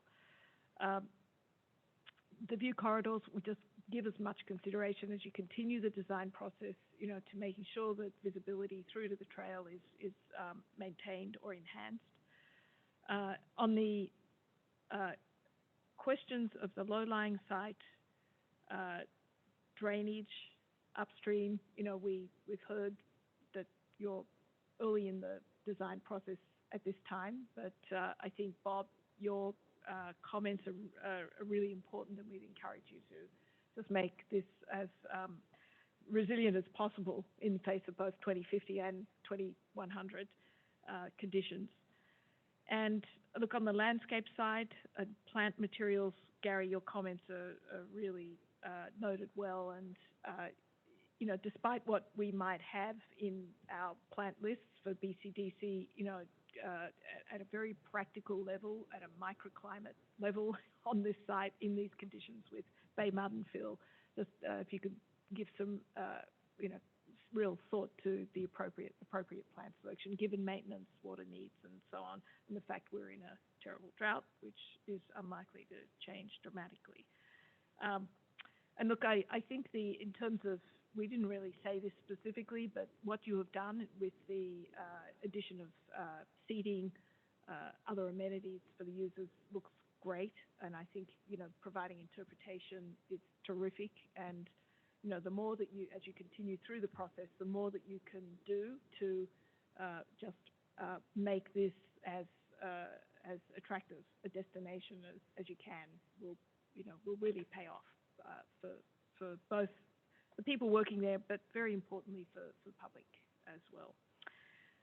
I think that captured the key points that we talked about. I just want to check with the board. Do you want to see this again, or do you think we can hand this to staff to be able to take from here? Despite my comments, I don't personally feel like we need to see it again. I think that they have a team that could probably address my concerns anyway, and eventually they'll adapt one way or the other. So it's going to happen. As long as they move that garage. Go with it. Well, we will leave that in the capable hands of our BCDC team and the proponents to work on that. This is something that we, you know, just to underline how important that is, it's something that we see a lot in these projects, and encroaching into that area with a significant structure is different to, you know, the childcare center or the, you know, other surface parking. It's a pretty different condition. So we really encourage you to see if you can refine the site plan and take some of the pressure out of that area. Okay, I think we can, would the project proponent like to make a brief response? Okay, thank you so much. Those were really great comments. I will keep it very brief. We've heard you loud and clear on the parking structure. Our team will be diligently studying ways to mitigate that. I would point out that there was careful consideration on the view coming from the south with actually placing the childcare. Also, I forgot to mention this, so that it sort of buffered the foreground. So it's actually sort of a nicely designed pavilion with a trellis. So you're sort of seeing that as a mid-story break leading up to the parking structure. There's actually 400 feet in the foreground before the parking structure starts on the south end of the site, leading up to it, that you're seeing that pavilion essentially with landscape. We were trying to carefully balance maintaining, saving existing trees that are quite mature on the street side, the Twin Dolphin side, and I know we're pretty tight to the back, but absolutely everyone's heard the concern. I think everyone can see on the screen that we are trying to work within the boundaries that we have to create those layers, but clearly we need to do more to show our intent on that one. I really love the conversation about making sure we're thinking fruitfully about sea level rise in coordination with reduction of parking in the future. We're currently not overparked. In fact, we are taking a strategy of assumed managed and valet parking to hit current market demand, and we're actually underneath a lot of our peers that are in an application right now. We're well below all the office projects that are out there, and we're sort of in the lower mid-range of the R&D projects that are out there. And that's on the South Park, and we're basically allowing this idea of bringing in a valet, so to speak, to hit market with the hope that the demand comes down. But it is a site that doesn't have a rail station right next door. I mean, it's a mile away, and we are having van pool and doing this thing. So, but the idea that we could deal with the 100-foot plane horizontally coming into that zone on the surface parking is very nice. What else? I think that's it. Thank you very much. Okay. Very good comment. Well, thank you all, and thank you for coming in person. We really appreciate that. And Andrea, anything more before we wrap up the meeting? I don't believe so. Okay. Well, thank you all for the work tonight. This has been a big agenda, and I know how hard you're working to bring it to us very clearly, so we appreciate all the hard work of the staff. I'd like a motion to close the meeting. Can someone put that? I'll make a motion to adjourn. Okay, Tom is seconding it. All in favor? Aye. Aye. Aye. Okay, the meeting is closed. Thank you very much.